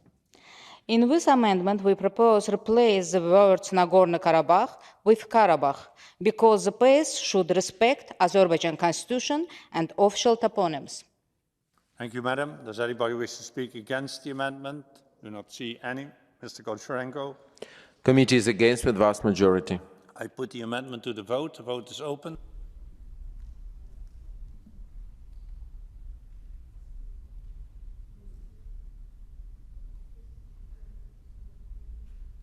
The vote is closed. Can we see the results? The amendment is rejected. We come to amendment number 43.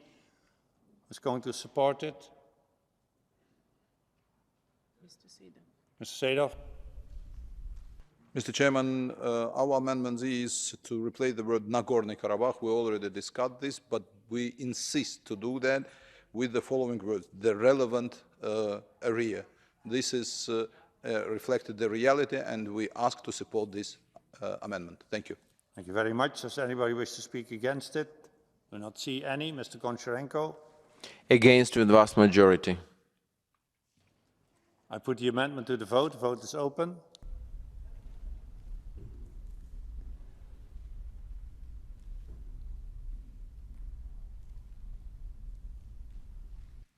Vote is closed. Can we see the results? The amendment is rejected. We come to amendment number 44. Who's going to support it, Mr. Sado? This is actually the same, but we insist to take into account the realities. There is a Karabakh region of Azerbaijan. You should take into account this reality because otherwise that would be very difficult to reach the peace, and that's why we're in favor of this amendment. Thank you very much. Thank you very much. Does anybody wish to speak against it? Do not see any. Opinion of the committee, Mr. Goncharenko? Against with vast majority. Put the amendment to the vote. The vote is open.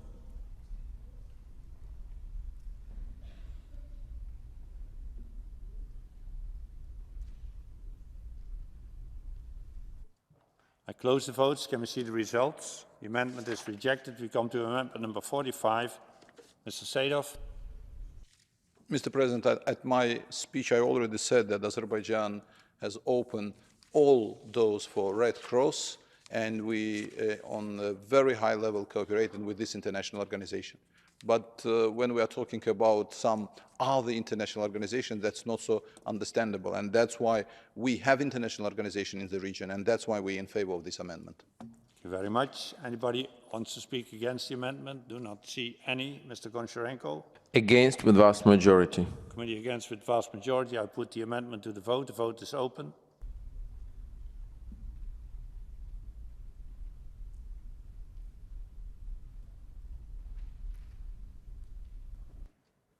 Vote is closed. Can we see the results? The amendment is rejected. We come to amendment number 46.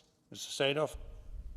Thank you, Mr. President. I think the major problem sometimes we can see within international organizations that absence of relevant standards, which unfortunately we can see. And that's why from this point of view, this is really very important that UNESCO will be in line with their respective initiative and relevant principles regarding international humanitarian assistance. That's why we are in favor of this amendment. Thank you very much. Anybody wish to speak against it? Do not see any. Mr. Goncharenko, opinion of the committee? Attention, believe or not, committee is in favor with vast majority. Thank you. I shall put the amendment to the vote. The vote is open.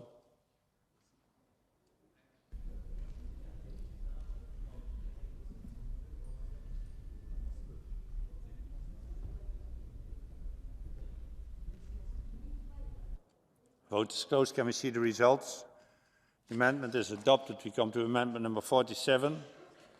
Who's going to support amendment 47? Madam Aparadai. In Amendment 47, in draft resolution, first sentence replaced the words of Nagorno-Karabakh with the following words: living in the territories of Azerbaijan where the Russian peacekeepers are temporarily deployed, because this is factually correct. Thank you very much. Does anybody wish to speak against it? Not the case. Mr. Goncharenko? No more surprises, dear colleagues. Committee is against with vast majority. I put the amendment to the vote. The vote is open.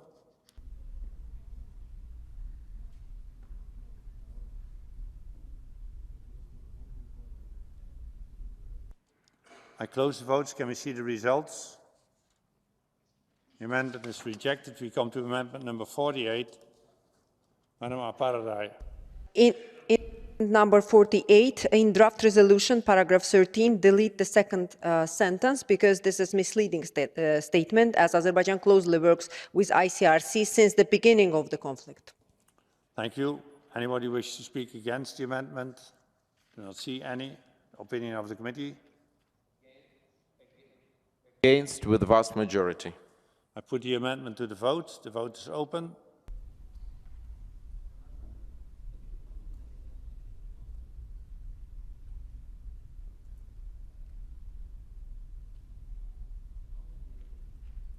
Vote is closed. Can we see the results? The amendment is rejected. We come to amendment number 49. Who's going to support it? Madam Aparadai. In the amendment number 49, we propose the following paragraph. In the full recognition of Armenia's and Azerbaijan's territorial integrity, the Assembly underlines the need to achieve normalization of their relations, and to this end, it strongly supports the negotiations on a peace agreement between the two countries to ensure lasting peaceful coexistence, reconciliation, and cooperation in the region. It also strongly encourages both countries to invest all efforts towards the opening of all transport communications in the region, including the route between Azerbaijan and its Nakhchivan region. In the meantime, it urges Azerbaijan to take necessary measures at its disposal. Anyone wants to speak against the amendment? Not the case. Opinion of the committee? Mr. Goncharenko? Committee is against with vast majority. I put the amendment to the vote. The vote is open.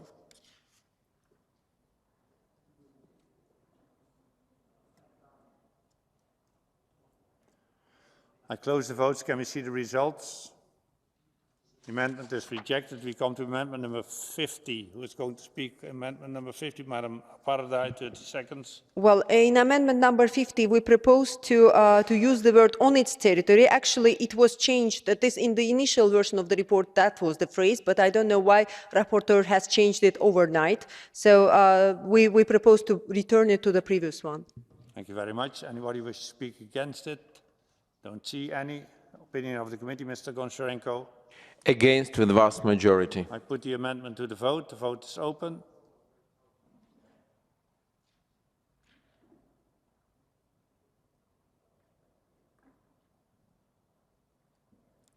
Vote is closed. Can we see the results? The amendment is rejected. We come to amendment number 51.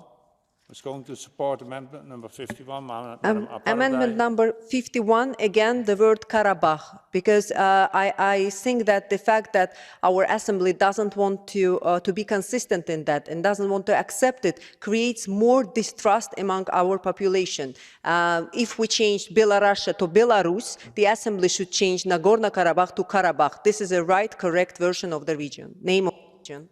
Thank you. Anybody wish to speak against the amendment? Do not see any. Mr. Goncharenko, opinion of the committee? Is against with vast majority. I put the amendment to the vote. The vote is open.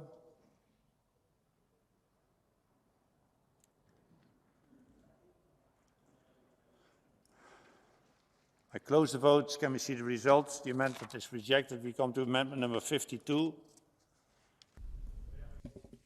Yes, it's me. Hate speech is by no means unique to any single society. And instead of being a one-sided report, the proposed amendments aim at making the paragraph more balanced and comprehensive by recalling commitments of both Azerbaijan and Armenia. And I kindly ask you, to all of my colleagues, to support the amendment. Thank you. Thank you. Anybody wish to speak against it? Do not see any. The opinion of the committee, Mr. Goncharenko? Against with vast majority. I put the amendment to the vote. The vote is open.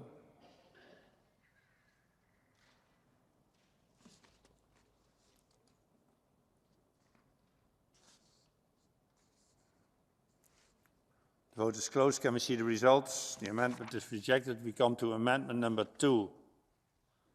I call Madam Sonia Gazarian to support amendment number 2. Withdraw. Anybody else wishes to move in? Not the case. Withdrawn. Amendment number 53. Mr. Yafarov. Thank you, Mr. President. In draft resolution, we would like to replace paragraph 16 with the following paragraph. The Assembly believes that in the context of dialogue between Azerbaijan authorities and ethnic Armenian residents, which should in any case cannot be detrimental to the Armenians living in Azerbaijan, and innovative solutions could be found to protect the rights of Armenians in Karabakh within the toolbox provided by the Council of Europe, which includes standards, instruments, and programs. The Assembly therefore emphasizes the importance of taking full advantage of existing standards, instruments, programs related to the enjoyment of minor rights, language, and education, and local self-government options. 30 seconds. Anybody wish to speak against it? Mr. Goncharenko, opinion of the committee? Is against with vast majority. I put the amendment to the vote. The vote is open.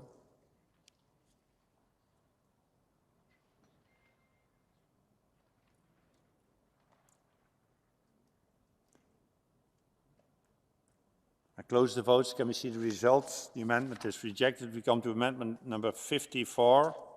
Who wants to support it? Mr. Yafarov. Thank you very much, Mr. President. And I would like to tell my colleagues that Nagorno-Karabakh, the word Nagorno is neither Azerbaijani nor Armenian word. It's a Russian word.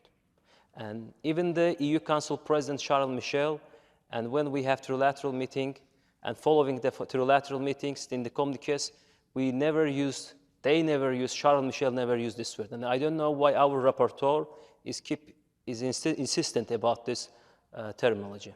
Thank you very much. Anybody wish to speak against it? Do not see any. Mr. Goncharenko. Against with vast majority. Committee is against with vast majority. Put the amendment to the vote. The vote is open.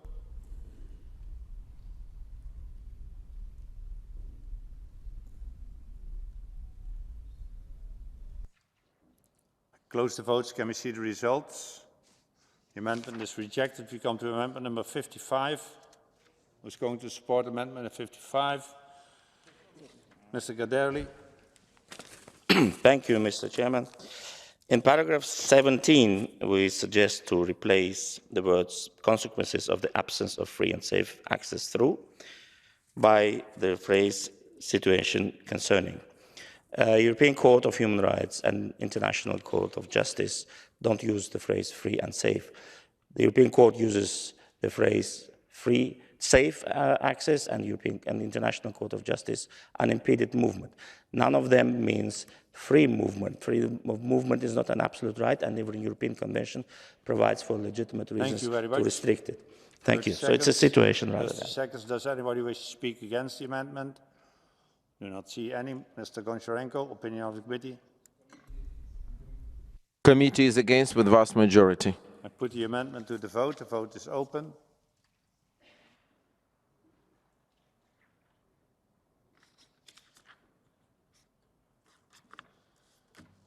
I close the votes. Can we see the result? The amendment is rejected. We now will proceed to vote on the draft resolution contained in document 15796 as amended. A simple majority is required. The vote is open.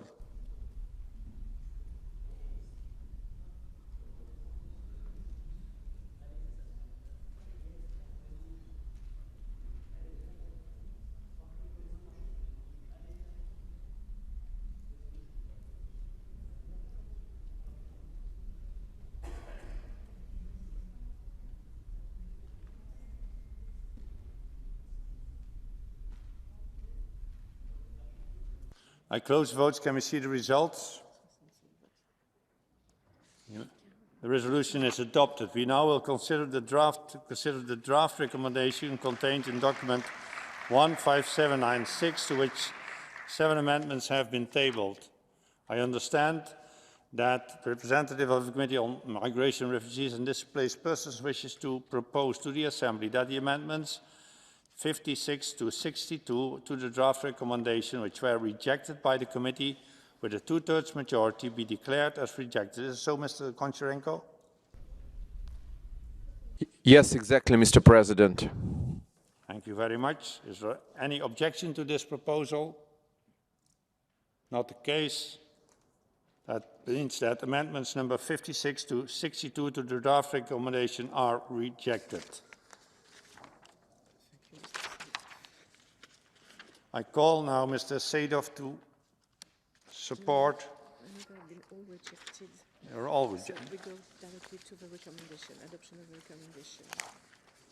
Sometimes things take time, sometimes things go fast. That means we now are going to vote on the draft recommendation, and I tell you that the 2/3 majority required counting only affirmative and negative votes. Vote is open on the recommendation.